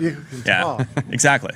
What do you think it feels like there's been an explosion of just new vehicle startups. You have Slate, you have you guys, you have Amble, clearly a bunch of smart people at the same time were why is there not this super specialized vehicle, right? Slate was it's going after a everyday pickup truck. Amble's focus on resorts, right? You guys are focused on everyday consumers and in these sort of my view coastal hubs, at least that's where I see you guys getting a lot of traction. But what is it snowballing now? Should we expect a lot more vehicles? Is there some is it just the advancements of batteries and declining costs? What do you think is driving it? Yeah, I think it's really interesting when consumer behavior changes in such a major way, right? Especially around cars. And in a lot of ways, I think the American love affair with the car is dying. Everything's too expensive. And increasingly too, we're re-urbanizing, and even in places when sorry, I was gonna hit the boo button. There we go. Yeah. No. I think you're right, and the one some. Even you can see manufacturers now. All the cars started looking the same 10 years ago. Less and less was nobody goes and they're oh, I need a new daily, I'm going to get a yellow car, right? Whereas historically, somebody would be I need a new car, I'm going to get a yellow Volkswagen Beetle or something like that. And now it's all converging around the Model 3 format, right? Or even John was complaining the other day because he's in the market for a Tesla and he's I wish that they still made the S. That's the one I want. Or a convertible or a full-size SUV. It feels like there's it's almost like a barbell effect. They're in the heyday of the love affair with the American car. It was you got one car that was an expression of everything you needed. So maybe 4 doors, but also some power and a supercharged V8. But now the standard pod that just takes you to work is so bland and standard that maybe there's room for a second car that is just completely on the other side of the barbell. Yeah, and I think for us, there's a lot of variables here to how we think about this, and a large part of this is how do you almost ball out on a budget. Our cars are our fashion, and they reflect who we are. Yeah. But today, if you want to buy a new car, that's cool. That's out of reach for the majority of people. Sure. And so that's part of what we're trying to provide here and make it, from design, but also add a lot of function that supports kind of the lifestyles that we live today. Because we are living closer to home, today. And so I think that's a large impact as well. Do you think this can slot in? It says $15,000 estimated MSRP for 4 seats, top speed 25 miles an hour, 100 miles of range per charge. I'm going to test the top speed. I'll be the one to decide what the top speed of the chip is. That does feel like it would be, if you are truly a budget conscious buyer who's looking for a commuter, 15,000, you'd go with like used Honda Civic instead of this. But is there something where the math actually does work out with more charging places where this does become a commuter? Because 25 miles an hour is just like too slow for anyone who's hopping on the freeway for a daily commute, right? Sure, but we're in LA, right? If we've driven this thing. That's so sad. But that is like the future. Like the traffic's so bad. Yeah, you really do go 25 miles an hour a lot. I mean, I think he's just saying like you can have like very easily in LA you can just stay off of freeways. Sure. And it's not even necessarily slower. Yeah. No, that's right. Well, yeah, and that's the thing. It's like if you're, it's 5:30 on a Wednesday, right? Yeah. And you're coming from downtown back to Venice, like you can be in a car that can do 0 to 60 in 2.5 seconds sitting on the 10, but you're still going to get there in the same amount of time. It's going to be a lot more fun. Such a funny scenario being on you're like betting that there's going to be wall-to-wall traffic and then you get your chip out on the freeway and you're like, whoa, like... Yeah, a lot less traffic than I was expecting. Forgot it was the World Cup and there's no one on the road. But yeah, for us, like it's like the ICP that we're really focused on is like I built this for myself. Like I like to say that like golf carts like escaped golf communities during the pandemic, and the growth area has been like young families in Sunbelt regions. And so for me, I live in Miami. I live in Edgewater, basically downtown area. I'm not going to put my kids into a golf cart. It's not safe, but I like the idea. Sure. This is built to facilitate that. And so that's kind of where we're starting in terms of the function, the price point. Yeah, and the golf cart companies have been so asleep at the wheel. Like when it comes to customization, it's like, oh, you want to customize your cart? You want to order this cart? And it's like you have one thing that you can decide, and it's the color, and there's like 6 options, right? And you can't really change much of anything. And I went down. I was excited to see you guys come up and Amble and some of these other companies, because I was like, I've just talked to all these legacy manufacturers, and they clearly don't care to try to innovate or try to allow this like specialization, customization, and for a car like this, which is like this like weekend. This like weekend vehicle, you want it to be like really expressive and fun because, you're not thinking, I'm going to just be like driving to the office and parking and coming back. It's like, it is the place that you want to express yourself.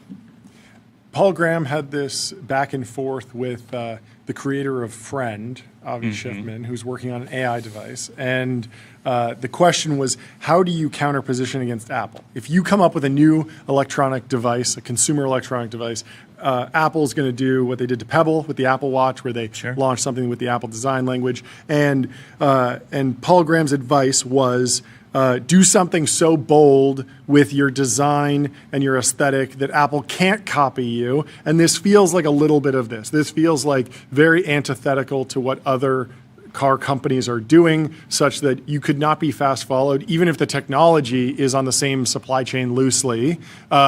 This would be such a brand change for most car companies. They couldn't jump in. Is that conscious? Is that accidental? What's the thought behind all of the customization? I don't know. I think Ferrari might have knocked off with the Luce a little bit. They might have gotten a little inspired with the Luce. Been like, hey, chip looks pretty good. We should make it. No, it's. You're gonna chop the top on that thing. Anyway. Yeah, I mean, I think Apple tried. They missed. Oh yeah, the car. Right, they missed. No, they're coming back, right? Aren't they announcing they're deploying Apple Maps into the 40. Well, and then they're also launching like a livery for like a hypercar or like a Le Mans car. Yeah. Doesn't count. Yeah, and you had that, and like Ford had a product in this category like 25 years ago. Really? The Ford Think. There's one that like actually like is around Venice all the time still, and like. Interesting. But these guys are like, you look at all of these companies and like they're all tied to products, I think, that are huge money makers, but like create problems for innovation there, right, for them. And so this is an area where it'll be like very hard for them to come in and innovate and think about it. And you have to approach engineering differently. You have to approach sales differently and marketing. Like frankly, like in a lot of ways, I think of us more like a sneaker and culture company than I do about like a car company in the way that we are selling, marketing, engaging our community, et cetera. And I think that's gonna be really hard for anybody certainly any of the incumbents to do today. For sure. Yeah. Should we go check it out? Yeah, we got to go check it out. Tyler, what was that car that I was showing you earlier today? The 1991.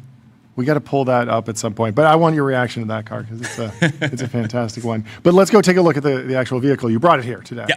Let's go see. Let's do it. Do we have everything set up? Are we good to go?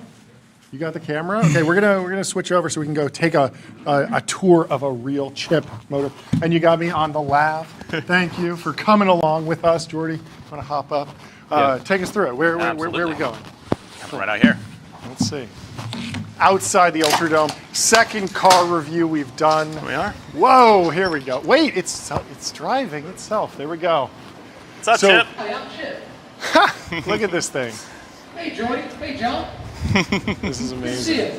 It's a lot taller than I thought it would be. Wow. Yeah, it's like golf carts are actually really tall. So Yeah. the typical golf cart that people have is actually like taller than every single trim of an F-150. Sure. And so what happens here is there's a couple things. So you actually want the deck here and your safety structure to be tall because you need to interact with trucks on the road. Yeah. But also, while this looks big, it's a very efficiently packaged size. It's 4 feet 11 wide. It's about 30.5 feet long. Yeah. And we've designed this. You'll notice, like you're sitting at like a dining room table, basically, right? Yeah. You're not going to be in this thing typically for more than 45 minutes. Sure. So we want to create something that's really comfortable and that's going to actually have a ton of space. And so, actually, in production here, we're moving the second row back a bit.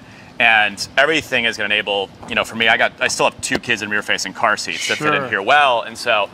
The design exercise started from the inside out. There's a boxiness to it that's necessary because for us, function does drive form. Yeah. And we also leaned into it because I don't want people to look at this and think that it's a car that can go 60 miles an hour, right? Yeah. And so the funkiness is something that we've embraced. Yeah, it feels to me out of the Pixar universe. Yeah. Yeah. That was intentional? Yeah, for me, I grew up going to Disney World and I really I grew up at the world of tomorrow and I love kind of the future that the Jetsons created, and we've leaned into a little bit of this kind of retro, kind of futuristic aesthetic because I want to see this positive vision of the future come true. It feels increasingly like we're maybe headed toward a Blade Runner future, and that's not what I want to see. Yeah, no, I like that. What was the process for actually building this one? Because obviously this is sort of hand built at this point. This is hand built. Yep. How much of the supply chain are you building on something as a demo unit? Are you using something else as a platform? Well, I imagine that you don't have your own leather tannery yet, but yes. How did this come together? How long did it take to build? Who built it? I'm curious about this process. This prototype has been built over the last 18 months and tinkered with and optimized a lot. And so we actually imported a small Chinese EV that we wanted to learn from and built on top of it. Tore it down. And ended up rebuilding. Distilled it. Yeah, distilled it, exactly. Tore it down to the chassis, ended up replacing the entire drivetrain, the battery, the whole thing. And so it's kind of over time, most of that disappeared. Yeah. And it allowed us to kind of learn a lot from, frankly, they've been doing these small EVs for a long time. Yeah. And that was really, really good for us. And so, that kind of exploration has gone for 18 months. And now we should have production intent units in hand in the next 4 months or so. And then there are manufacturers for these types of bench seats that you can go to at this point and pull those together? So actually our VP of vehicle engineering came to us from Canoe. He was the vehicle line executive there, but he thankfully started his career in seating and restraints. And so he's by the way, in a lot of ways, seating is one of the harder kind of industrial design problems for this. There's so much nuance to doing it well, and there's a lot that gets improved from here. And so we're having actually optional heating and cooling in here too. There's also optional HVAC, and so that's a huge part of our focus. Yeah. But wait, so you'll have a covered version of it as well? Yep. Yeah, we have a soft top that it will come with. We have hard doors. We have an enclosure here. We have HVAC as all as an accessory, but it's, even if you're going to be operating this in a cold place, we took this through Aspen and people absolutely loved it, or if you're in Seattle where it's raining, if it's a nice day, you should be able to top off. So our designs, we like to say, driving this home from dinner in a winter storm would be electric. Well, if you're gonna make a mountain version, you got to get chains, I guess. Yep. Well, it's all-wheel drive. We use 4 in-wheel motors as well, so it has a lot of torque. So it has no issue in the snow. Crazy. Yeah. Interesting. Very cool. Interesting. Very cool. I want one. Yeah. We can make that happen. What is this track back here for? This is L-track, so this is an option here. This is a standard kind of accessory you'll see in truck beds. Okay. This is actually also the same that they use to like hold down airplane seats there. Oh. So this is an accessory you can do tie downs and things like that. We have, so these seats actually fold down into a truck bed too. Sure. So you can use it, you can put plywood, and so we designed it that way. So like, the thing is people like end up wanting to buy this kind of vehicle because it's like the ideal vehicle to go to the beach. But what ends up happening, and you've seen kind of this behavior, is like, they're like, oh, this is functional. They'll go pick up the groceries, they'll go to Costco, they'll take the kids to school. And we want to take that kind of like feeling of a vehicle that really empowers you and feels like very light and turn it up to 11. And so that's a Swiss Army knife that you can do, and you can pick and choose what you want. You know, if you're a surfer, you can have your surfboard rack here. We'll have like a hand shower for like getting sand off, and just go heavily into that accessory ecosystem. Yeah, that's cool. It's a great way to differentiate. Yeah. What does it take to keep this thing street legal? It feels like right on the fringe, right on the edge. You have mirrors but no doors. Like, what else is like the bare minimum to make sure that you're always street legal? Yeah, so the category that we're currently operating in is called a low-speed vehicle. That's what a street legal golf cart is. It's FMVSS 500. Okay. You have to limit. That's because of the top. You have to cap the top speed. Top speed, yep. And you can drive on roads 35 miles per hour and under. So you can ride on, basically every surface road here in Los Angeles you can go on. Wow. And then, you have to have seat belts. You have to follow lighting requirements. You have to have a backup camera and things like that. But frankly, like, we actually think that the category is like severely underregulated. Like, golf carts are death traps, and there's a lot of like really, really bad stories that you hear. Yeah, of course. And for us, like, we're doing a lot to not only exceed but push the boundaries here. And so for us, we're designing this for a crash at like the appropriate speed that we're operating at. We're putting in features that we're going to be deploying for active safety, leveraging the cameras and everything else that we have in there too. So Underregulated. Yeah. It's going to be opening up the Chip Washington office soon and pushing for total some and complete lockdown. This is basically a one-of-one. Yeah. Is it street legal? Did you have to tow it here? Can you get something like this approved provisionally for a demo drive so that you can test it on streets, or is this something that you have to go through a whole process and they all have to be street legal before? No, this is street legal, and Really? we've registered it. Yeah, there's like a custom build there that we've been able to do. We typically tow it when we come from like West LA to here. Just we can drive it. Yeah. But makes sense. I don't like to think about how much this vehicle is worth because we can't get insured for the value or anything. As a startup with a prototype. Yeah. You will not find an underwriter. So That's we very take cool. good care of it. I love it.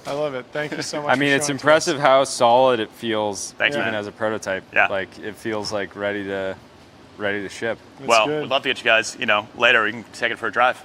Can't wait. Absolutely. Can't wait. Dude, thanks for coming is there by. anything we can see in here? Is this open or? Not right Or is now. this- Here, this this is is the party in equipment? the front, Okay. but we have a little bit Equipment of wiring we've got cleaned up there right now. But Okay. that's where you'll see the TV in the front here. Yeah. And then it has going to have a huge space that you're going to fit. But you got like, to miniaturize stuff. Yep, now. exactly. That's the next step. And we have, my goal is I need to have a double stroller that will fit in there that I can keep in here at all times. Yeah. Very cool. No, I love it. Well, thank you so much. Thank you. Jordy, anything Incredible. else? No, this is amazing. Yeah. Awesome progress. Thank you so much Thanks, for showing it guys. to us. Appreciate it. Yeah. Yep. Thanks for Thank coming you. by. Go back Thanks to for the doing the show. show. Have a great day. Cheers, guys. Very cool. See ya. Well, that's good. Goodbye. Friendly little guy.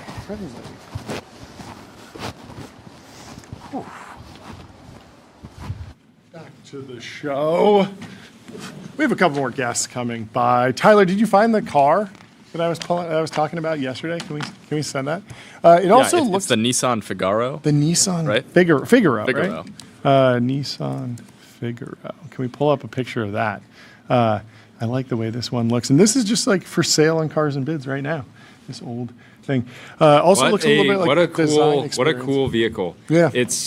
I'm so glad that consumers are getting options because like wildly different design decisions than Amble, which obviously launched right at the same time. Yeah. Amble's going for like the very low tech route, like the most simple possible vehicle. Yep. Like they're not even really selling, I think, a screen in it. You like that?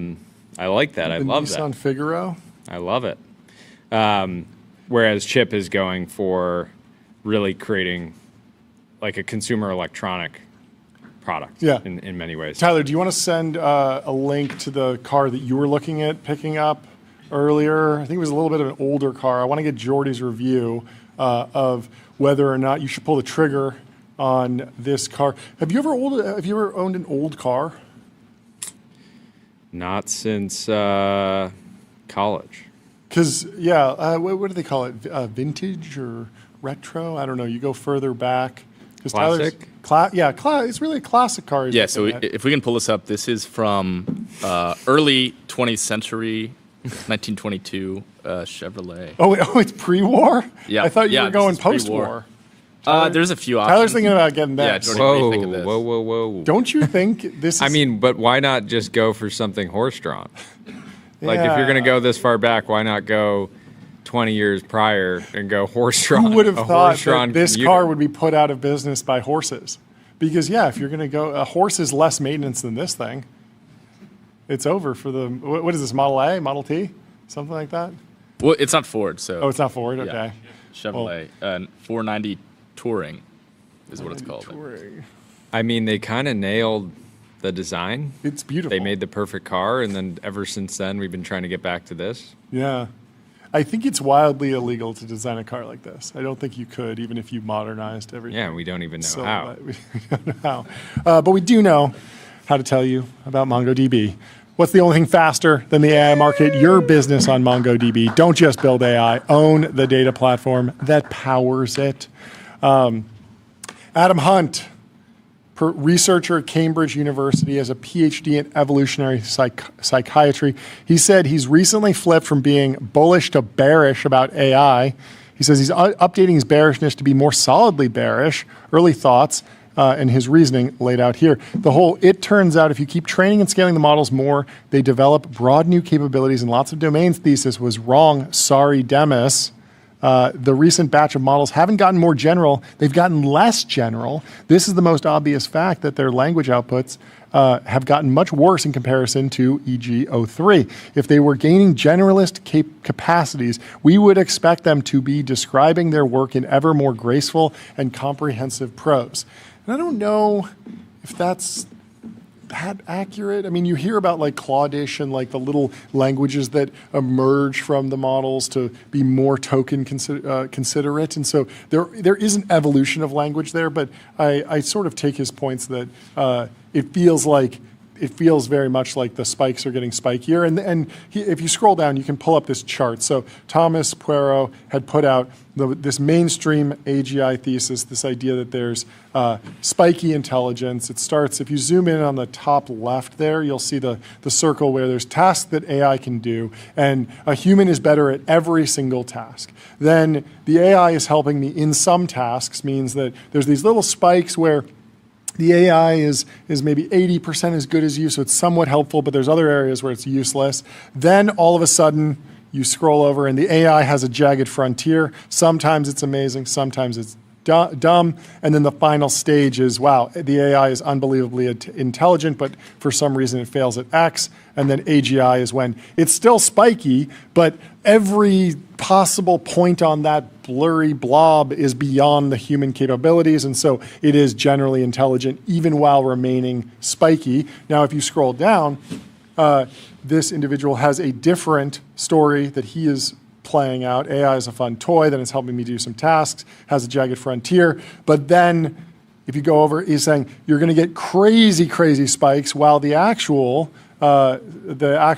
frontier broadly sort of stays within that human circle. And then at the final stage, you have this like extreme strength in a few domains like coding and math, but it's weaker in many other areas. And he claims that through the process of optimizing for coding and cybersecurity in these specific business use cases, you might actually shrink the broad capabilities. But Tyler over there thinks he knows better than the PhD in evolutionary psychiatry from Cambridge University. No, we were debating this earlier. But give me your pushback, because you think that this is maybe too soon to call this, or not exactly. I'm not saying that it's like not correct, but like I think if we want to like make models really good at language or common sense or social reasoning, like it seems pretty clear to me that like right now we could do that if we wanted. Yeah. Like all of the recent advancements are because like we like want a really good coding model, so we can make the model like really good at coding. Yes. And it's not clear that like it's impossible to make maybe it's true that the methods we're using right now to make models better don't apply like equally to all kind of types of capabilities. But there's a reason that like the models aren't really good at social reasoning right now. It's because like it seems like social reasoning is not that valuable for models.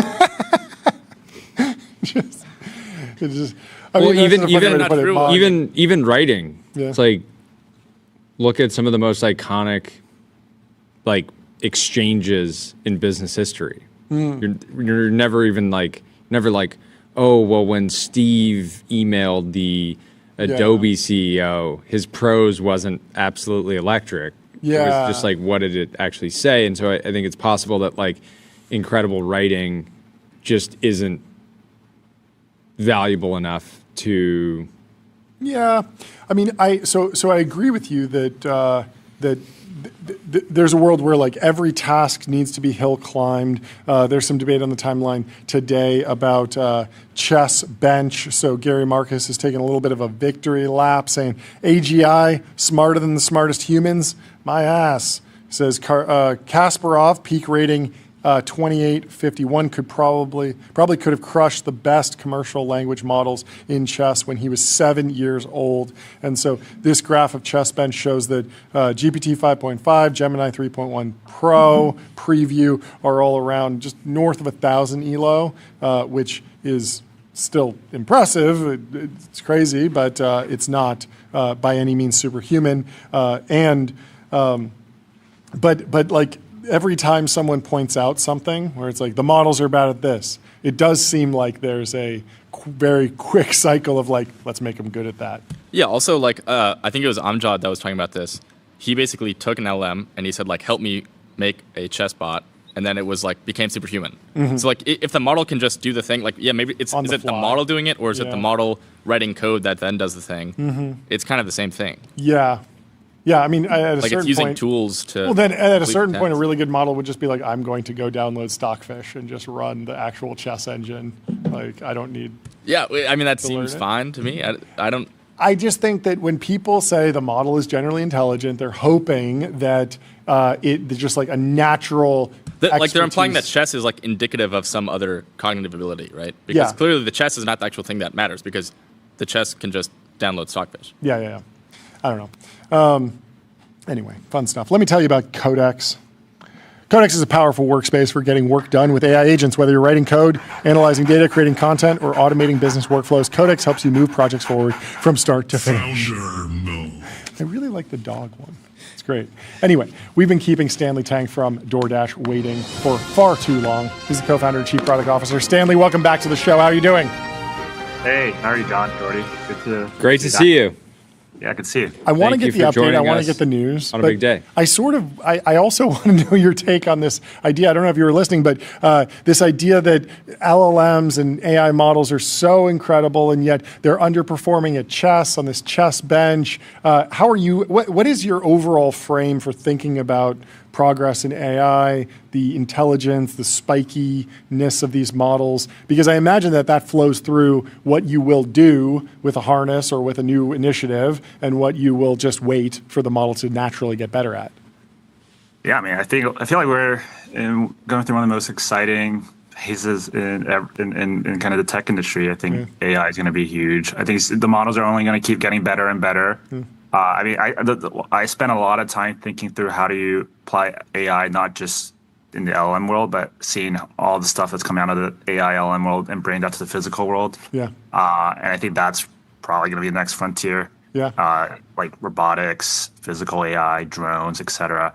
And honestly, like a lot of the things, the reason why you're seeing like the Waymos that are happening, the dot robots that DoorDash that we announced last year, the drone, a lot of these, it's all part of the same revolution. It's these AI models getting better and better, and the moment you sort of flip from kind of this classical heuristics approach to now this AI ML learned approach, that's when all these robotics started working too. And so I think things are just going to keep getting better and better. So I think what you see now is probably the dumbest version of what you ever see. Yeah. So give us the overview of DoorDash Air, and then I want to know how AI is accelerating the deployment of that program, how it's integrated into the actual vehicles and the drones and the business broadly. But just set the table for us on DoorDash Air. Well, we're really excited to announce DoorDash Air today. It's our in-house drone delivery program.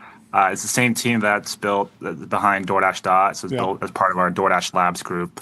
And I think the big milestone we announced today is that we officially got our FAA Part 135 certification. So essentially, it's our air carrier certification. It's the same certification that actually whenever you charter a corporate jet, you have to get a Part 135.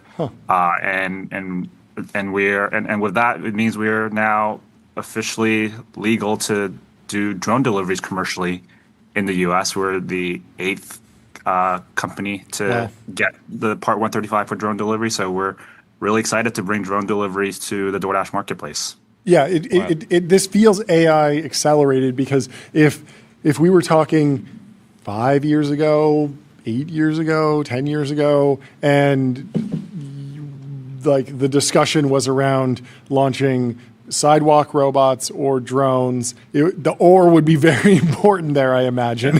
And it feels like this year it flipped to and very quickly. And is that because the team is accelerated with coding agents and AI, or is it just that the opportunity is so big and your company's bigger that you can really, I know it's one team, but I imagine the team can be very big now. But what's actually enabled you to move so quickly here? Yeah, I think it's a combination of a bunch of things all coming together. I think certainly the AI piece, the models are getting better and better. Things that weren't possible 5 years ago, all of a sudden now the dot robots can now handle it. Drones can do it. I think the second is the hardware as well, just hardware getting better and better. This investment, I mean, because of the AI revolution, there's so much money now being invested in things like compute, right? Like 5-8 years ago, like we didn't have things like the NVIDIA Thor chips and things that could actually run these powerful AI models. There's a lot of investment going behind that, and obviously now with robotics and physical AI being a thing, like a lot of investment going behind the hardware itself as well, like the drones, the components, the supply chain, and then last piece, of course, is the operational piece as well. Like, I mean, obviously we've actually been, we started DoorDash Labs almost 8 years ago. It took us a while to just even figure out the operational piece, and I think that's the other big thing a lot of people don't realize is with something like drone deliveries, it's not just putting a aircraft out there. A lot of what we spent the past few years working on is also thinking through what does the end-to-end stack, the end-to-end infrastructure looks like. Like how does a drone actually plug in to the DoorDash network? Like what does the loading infrastructure at a merchant look like? How does a merchant handoff look like? How do you route a drone order, a dot robot versus a human dasher? How do you even know if an order is drone eligible or not? Like how do you build? So we have to build a device. It's called Smart Scale, where we give out to these merchants, where you have to weigh the device so that it's actually, there's weight limitations on these drones. That's actually a drone eligible order. Right? So we have to build all that. I mean, a drone itself is not particularly useful if it's not connected to our marketplace, if it's not connected to our customer, to our merchants. And we spend a lot of time working on those. So I think it's you got to do all of the above. I think it's a confluence of a lot of these things all coming together. That's which we feel like which makes it the kind of the perfect moment to do DoorDash Air. So there's a lot of AI, I imagine, accelerating the development of the SaaS products that you need to create the ecosystem, actually run the drone program. Then there's probably some AI-assisted hardware development, everything from procurement, sourcing parts, the supply chain. But then what does the AI actually look like on the drone? You can't probably bring an NVL72 with you. So what is that? What does that look like? What does the autonomy stack look like on a modern drone these days? Yeah, I mean, we'll have more to share about the drone itself, but I mean, you can imagine it's just even things like like how does a drone I think like thinking through like for example the pickup experience or the merchant, like how does a drone actually, the way it docks at a drive-through standalone store is very different than a strip mall, like it's very different than like a rooftop. Like it's like how do you build kind of the perception system to kind of handle these various merchant pickup infrastructure. Again, that's part of going back to like you got to think about the system end to end. And then on the consumer side, again, it's like there's a lot of like nuances. Like how do you know like the exact coordinate to drop the package? Right? It's not as simple as just take the lat long from Google Maps and okay, that's where you drop, because that might be over someone's like car or someone's like building, or there might be like wires or et cetera. So it's like how do you build the perception system that, and then of course like while it's actually traveling in the air, like how do you handle deconfliction with other drones? I mean, and for example, in airlines, like the way you do it is like every airline sort of has this thing called ADSB, which essentially think of it as like it's Find My Friends but for airplanes. So I'm a pilot, so I actually kind of deal with this all day. But with drones, you can't have that. So it's like so what becomes a system to do aircraft deconfliction? There's a lot of nuances that goes into building something like DoorDash Air. And again, it's not just getting a drone just to fly. That's like the easy part. It's how do you build kind of the end-to-end system, actually commercialize drone delivery, manage the fleet, handle pickup, drop-off, deconfliction, merchant loading, routing, what orders are good for drones, et cetera. It's that whole system. And that's honestly, that's probably more of what we've built as part of DoorDash Air. In addition to, of course, we got to build the aircraft as well to get our FAA Part 135 certification. Tell me the story of DoorDash's original go-to-market, your selection of markets, because you took a pretty contrarian stance, if I remember, and then I want to know about if you're thinking of applying that same philosophy to the rollout of DoorDash Air.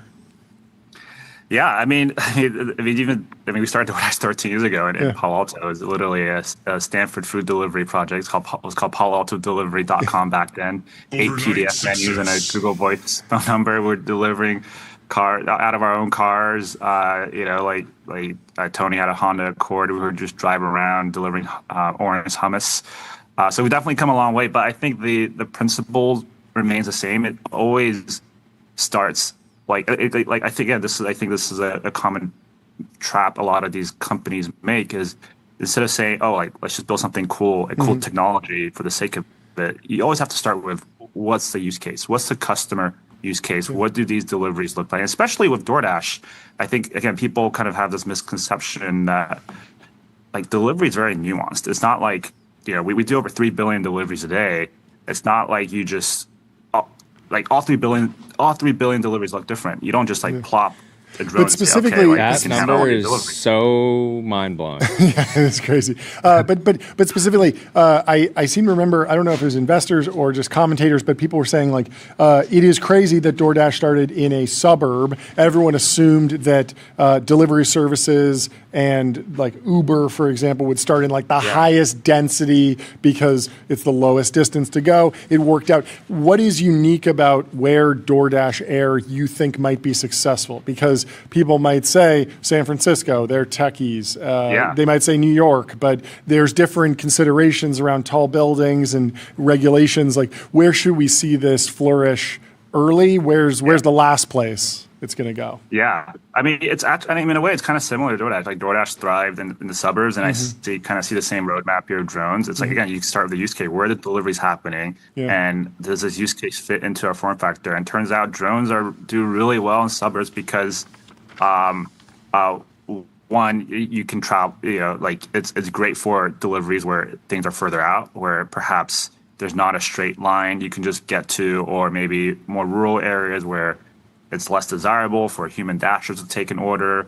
And also, of course, like drones don't have to sit through stoplights and things like that. And then, of course, single family homes are like in suburbs are like the perfect use case for dropping off the drone package, like right in front of our, in your front porch or your backyard. So again, it's like, I think you always want to start with what the use case is and kind of figure out like, okay, like these are the deliveries that are really good for drone deliveries, but then these are deliveries that are really good for our dot robots, and then the remaining maybe is a complicated grocery order with like you have to go up steps or high rises. You still want humans to do that. So again, it's all about like picking and choosing.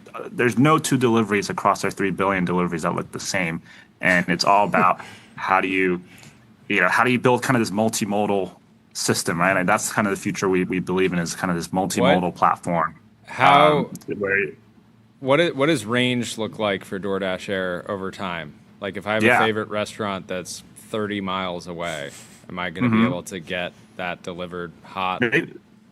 Maybe one day. I mean, but so far, like most of our deliveries tend to fall between kind of the 3 to 6 miles, maybe it's up to 10 miles. And if you can kind of get a coffee delivered in under 15 minutes, when before it might have taken 45 minutes or an hour, like that.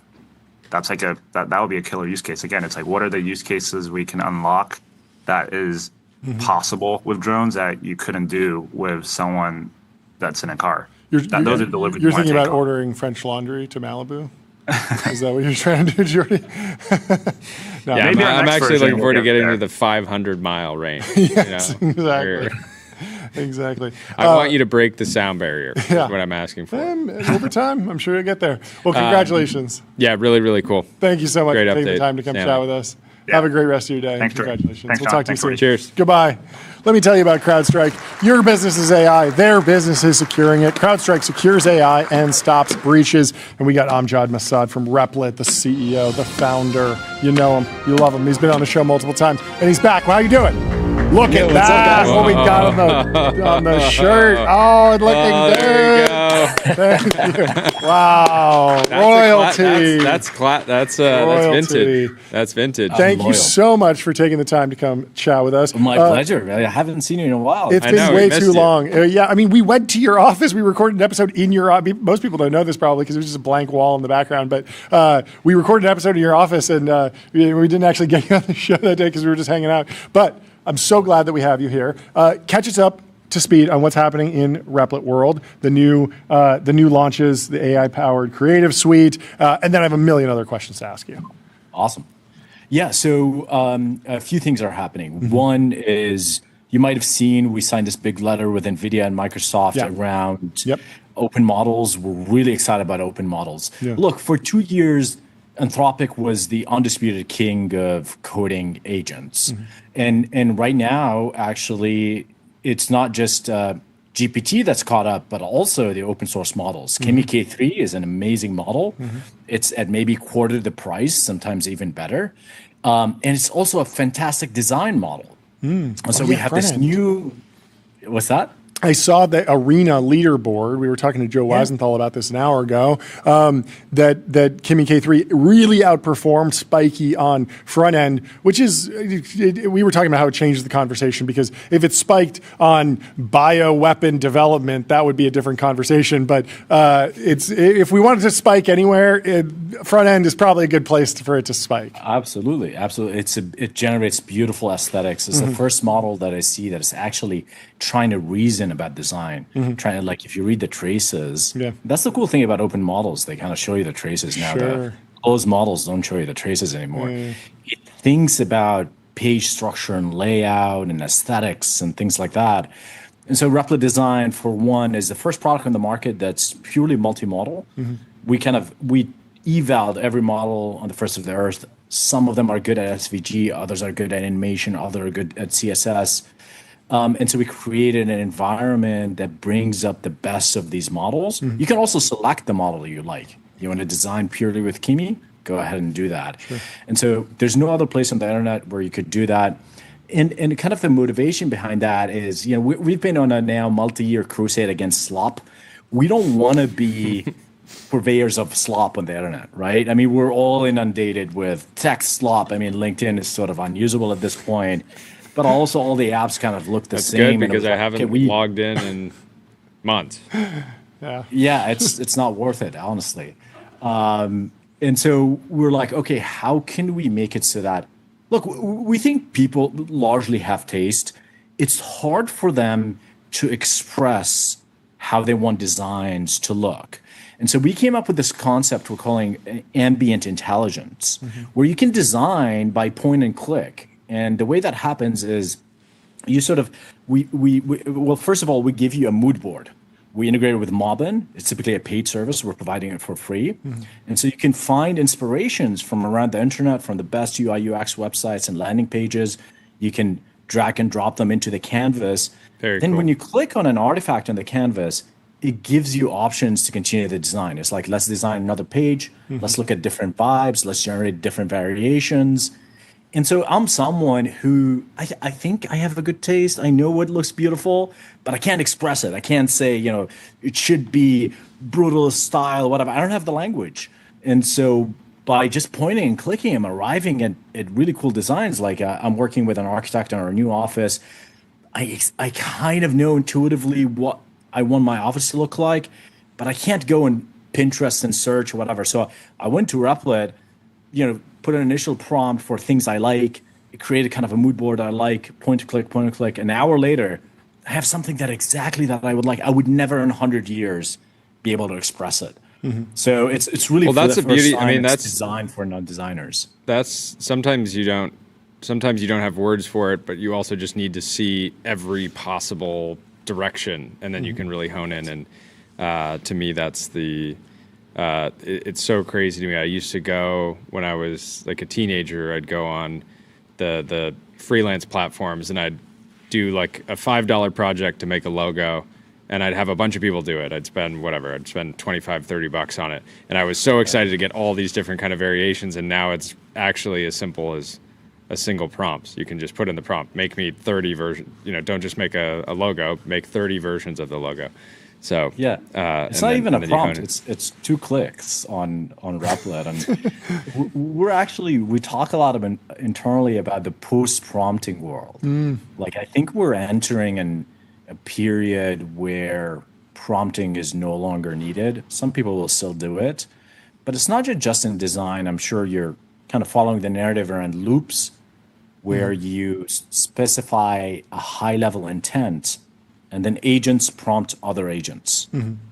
And so this is something we're increasingly focused on because, again, people are really not good at prompting. It is we went from coding, which is a very low-level kind of task, to prompting higher level, but it's still somewhat low level from how people think. The way people think is they specify an intent. Like I want my sales leads to get responses in 5 minutes. Sure. I don't want to say I want the routing to be that way and that way. Agents should be able to figure it out. Yeah. How are you thinking about? John wanted like a large kind of lever, like a slot machine, to not have to prompt anymore. Just pull the lever, Yes. If you could use that to start a new loop, that would be a very satisfying user experience. How are you thinking about? It'll be like these Vegas casinos where all. Yeah, exactly. That's the game. How are you thinking about game development? There's been some very impressive web-based games. There's been some acceleration in what I'm seeing on Steam with little niche games, and it feels like that's a place where you're particularly just well set up. And I feel like a lot of, I don't want to characterize the Replit community too precisely because it's huge, but it feels like there's a lot of folks who want to build a business, they go to Reddit. They want to build a tool, they go to Replit. If they want to build a game, they might be going there too. They probably already are, but it feels like that's the next thing to really really get polished, really get deployed into the mobile app stores, into Unreal Engine. And there's more harness there and partnerships that I could imagine you creating a really amazing product around. Yeah, I will say last week has been a huge week for AI for game development, right? Yep. I mean, for a long time, we actually spent some time about 1.5 years ago building a game dev stack, which still exists on Replit, but it wasn't very good. The models were really bad at 3D reasoning. Sure. And I think between Kimi K3, Opus 5 now, they're starting to actually be good at 3D. Yeah. And so it's something that we're paying attention to. There's actually already a large community of people who do a lot of 3D and games things on Replit. We recently launched a CAD integration, so you can like make real physical products, and we actually have some folks in the office that designed something on Replit and actually went and cool. produced it. Yeah. And so it's not just games. I think it'll start affecting robotics. It'll start affecting kind of physical industrial design. And so it's a very exciting time, and we're paying attention to that. What's been the biggest source of growth for you this year? There's a lot of companies that are doing, direct response advertising, influencer marketing, channel partnerships. There's so many different ways, just SEO, GEO. What stuck out to you as a particularly valuable marketing strategy that's grown the platform?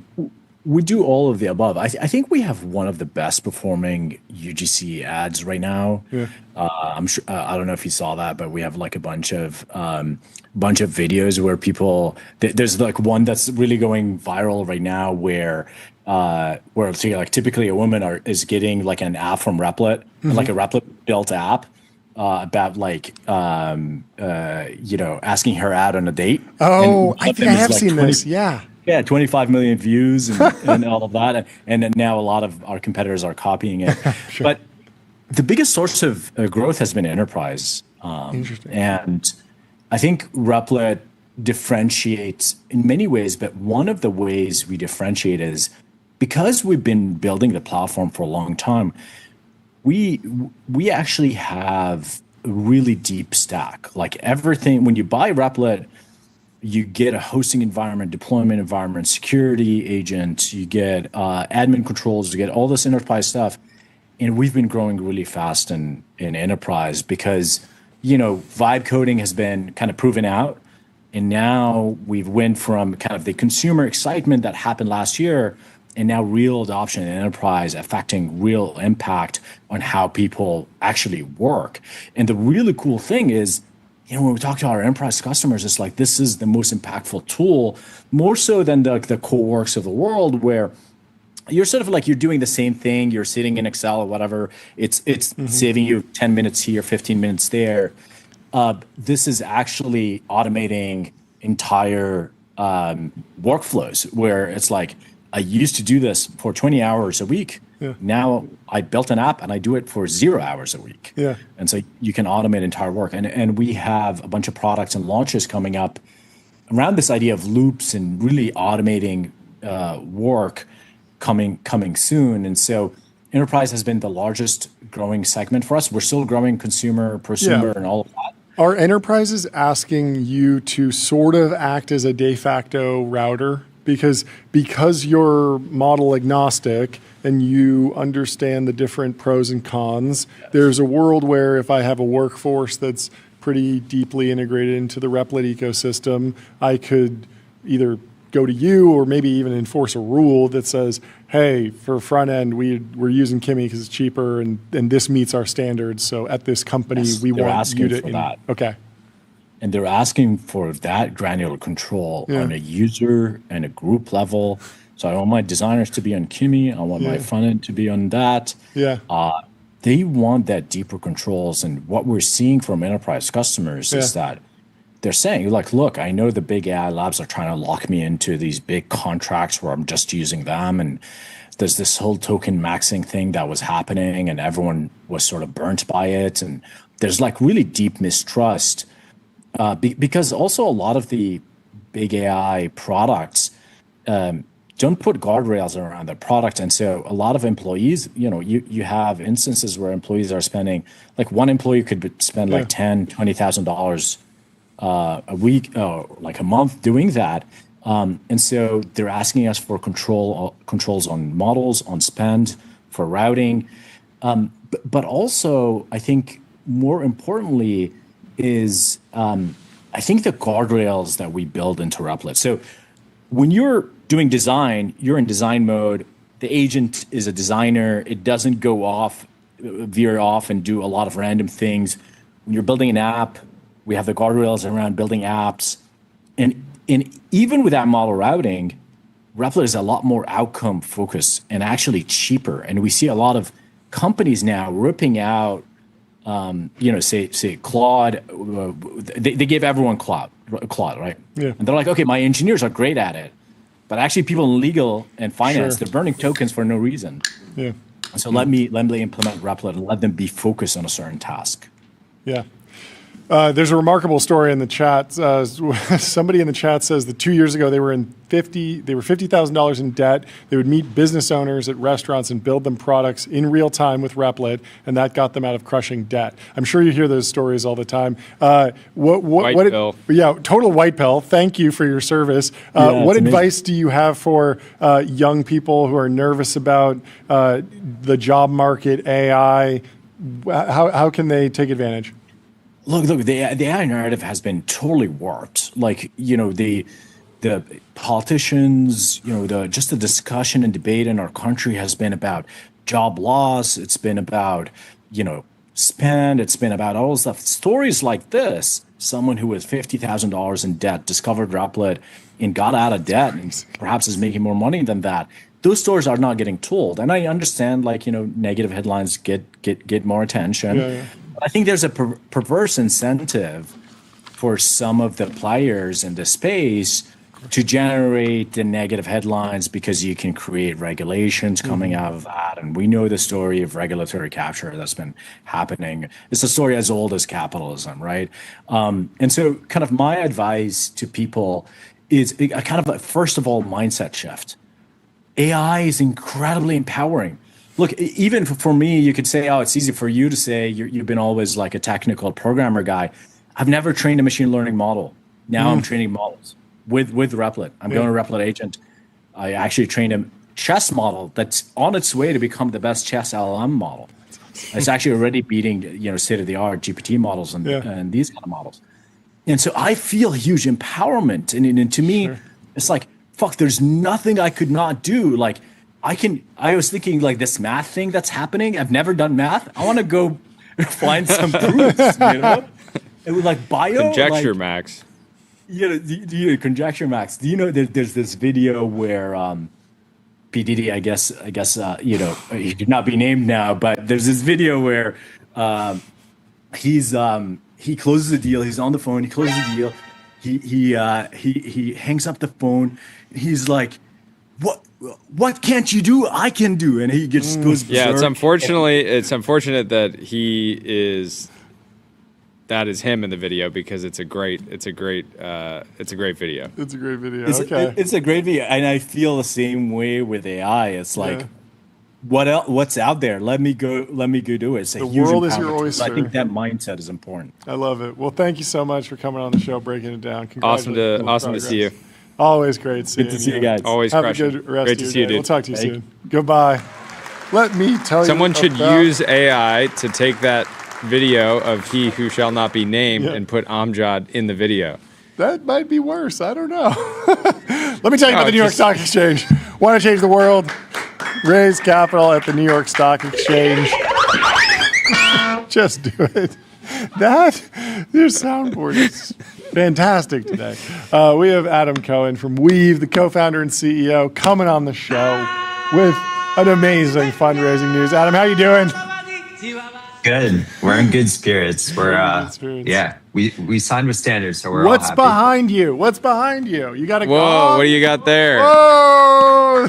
The gongs are going viral. Why don't you guys hit it in unison? Matching gong. Yes. Tell us, how much did you raise? We raised $13.5 million thanks to Standard. Congratulations. Now. All right, quick history on the company. Please. And then we can get more into the round and where you're going. Yeah, so we started this company just under 2 years ago. We went through YC at the start of last year. The idea originally would just measure software engineering. Very quickly, this turned into measuring AI because that was kind of took over. And what we realized ahead of the curve, we've always kind of been working with the token maxers of the world, is figuring out once Opus 4.7.4a came out, people realized they didn't need the best models for every task. And specifically for coding, this is like 80% of AI spend. So we built the world's best prompt router. It reads your prompt and actually ships it to the right model at the cheapest cost. And this is what Standard's super excited about. And we are starting to go crazy with. Who do you sell to? Do you sell to the CEO, the CFO, the CTO? Yeah, we sell to the CTO. Okay. CFOs, CEOs obviously love us, but like we're only focused on engineering. We think that's like still the majority of where AI spend is happening. So we're just focused on like every engineering task, as opposed to like, a lot of the other routers are trying to do some other things or either app level routing or just code routing. Okay, and then how do you differentiate against the other routers? Break that down. App level routing. That's somebody that's integrating a router into their product so that behind the scenes it's just deciding it for the user. This is more of purely this sort of enterprise focus where teams are doing various tasks or they have agents running and you're sitting in between them and the models to run all of those processes as efficiently as possible. Yeah, that's exactly like the app level routing. For us, what we're doing is like anybody using Cloud Code or Codex plugs in our router. It sits directly in their current workflow, adds like next to no latency, and it will route to whatever the most cost efficient model is. So we host all the open source models in the US. They prompt, it routes to the right spot, and they save up to, some companies up to 80%.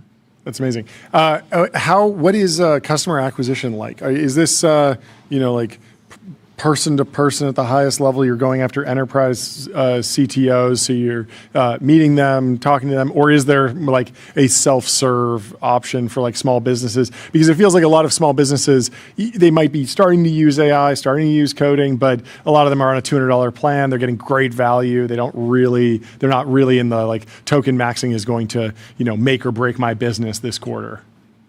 Exactly. Yeah. So like all the max plans, people still don't care that much. We have some startups spending like 5-10K per engineer per month. We're in that bucket, but like startups still don't care that much. Right. So it's mostly like enterprises that we're targeting. Yeah. We work with like developer experience or developer productivity teams. They're kind of owning this now, the like optimization layer. Sure. Is it fair to say that something like 15 minutes could save you up to 20% on your token bill? Absolutely. What's that tagline? Is that Geico or something? Yeah. Geico. Sorry, okay, bad joke. Couldn't help myself. Well, so what does your actual team look like? Are you building in San Francisco post YC? Of course. It's the only way for what we're doing. We're all in person. 996 kind of feel here.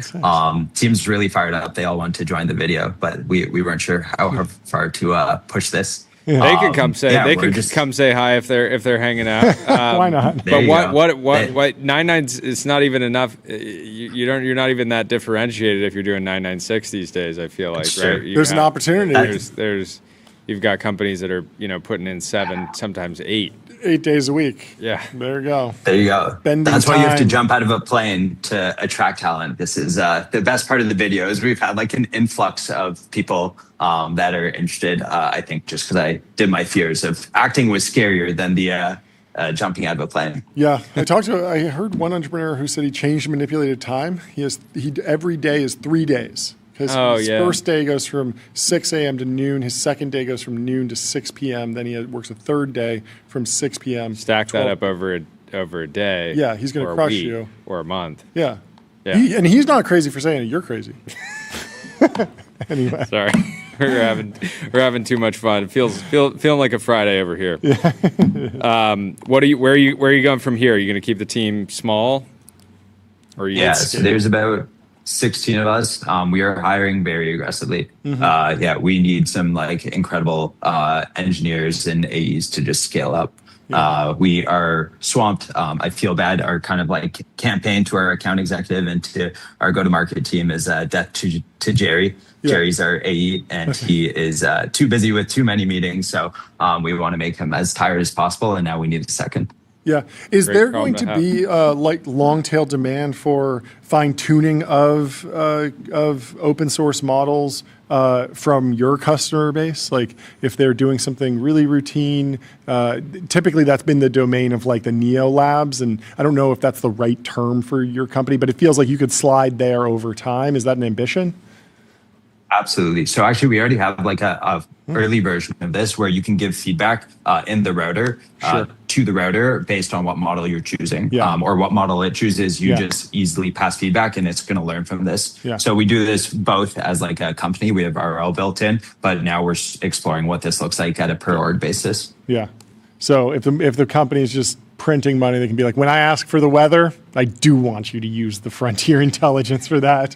No, that's probably the default thing is like, people are just hammering off prompts for everything. Routing around the obvious solutions is the benefit.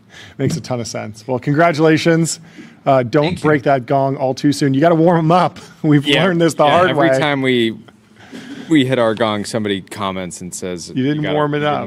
You didn't warm it up. But so far, may the so far, gong so good for us. ring loud and often for your business. Good luck, and thank you so much for coming on the show to break it down. Great to meet you. Have a great rest of your day. Let me tell you about Shopify. Shopify is the commerce platform that grows with your business, lets you sell in seconds online, in store, on mobile, on social, on marketplaces, and now with AI agents. Big news out of the Fed. The Fed holds rate steady, but 3 officials voted for a rate increase. The rate has been unchanged in this July meeting. The split shows pressure building inside the central bank to act on inflation 2 months after Chairman Kevin Warsh took over, and the Dow skids 1,100 points as investors worry about Fed next steps. They're thinking that there might be a rate hike in reaction to inflation, of course, somewhat driven by energy prices, oil prices. Oil is spiking again. And so lots of tricky news for the global economy. But fortunately, the economy chugs on and the economy is strong. So I believe in it. I believe in it too. Never black pill. I have faith. Dwarkesh Patel certainly not black pilling. Gavin Baker quote tweeted Dwarkesh's post that predicted lab revenues in the trillions very shortly. Gavin Baker says, I see a series of fairly wild thoughts from Dwarkesh. I thought I was bullish, but even I am not assuming that the price to rent compute continues to go up. I will say that I am in Silicon Valley this week, and Dwarkesh is capturing the zeitgeist. Net, public markets would probably be trading differently if they saw the OpenAI, Anthropic, Grok Cursor, and open source numbers over the last 6 weeks, because everything is growing. Even there's so much horse race around, open source is going to come and grow. And it's like, well, sometimes open source comes and grows and everything else grows too. And that's what we've seen throughout the whole DeepSeek saga, when the lab revenues grew a ton, even though open source was big. There's a comment here that I think is on the nose. Please. J Capital says, timeline is very interesting. All private AI companies have their best 6 weeks, while retail AI/semis have their worst 6 weeks. Very, very interesting. So disconnect there. Yeah. I mean, one of them, SK Hynix, $64 billion in quarterly profit. It was a disappointment for chip investors, and SK Hynix fell 10% despite record results powered by the AI boom. The profit increase was incredible. I think they grew profit over 500%, something like that. And still, the stock traded down because expectations are so high, everything's priced to perfection. In other news, HBO Max is launching HBO Max Shorts for those who don't have the attention span to watch an episode of TV. It's a mobile feature designed for users to watch iconic and memorial scenes from the HBO library in a vertical and scrollable feed. This is already happening on Instagram and TikTok. You see a lot of movie clips, just great moments, and it actually is great content, so I can understand why they're trying to own a piece of that. You got to get the Jeffrey Katzenberg apology form circulated. Oh, for sure. Yeah, for sure. But yeah, High Yield Harry captures it pretty well. Watching society become too cooked, even to watch a TV episode. And this is from Idiocracy, Mike Judge's, one of his best works. The creator of HBO's Silicon Valley, actually, who will now be available in short form because you will be able to watch short clips from HBO Silicon Valley on HBO Max Shorts. You'll be able to see the I don't know, all the iconic moments from Silicon Valley when they're hanging out on the roof of Google, or whatever the Google equivalent is, Gavin Belson's company. Anyway, thank you so much for tuning into TBPN. We will see you tomorrow at 11 a.m. Pacific. Leave us 5 stars on Apple Podcasts and Spotify, and sign up for our newsletter at tbpn.com. We'll see you tomorrow. Love you. Goodbye. That's the outro. Goodbye.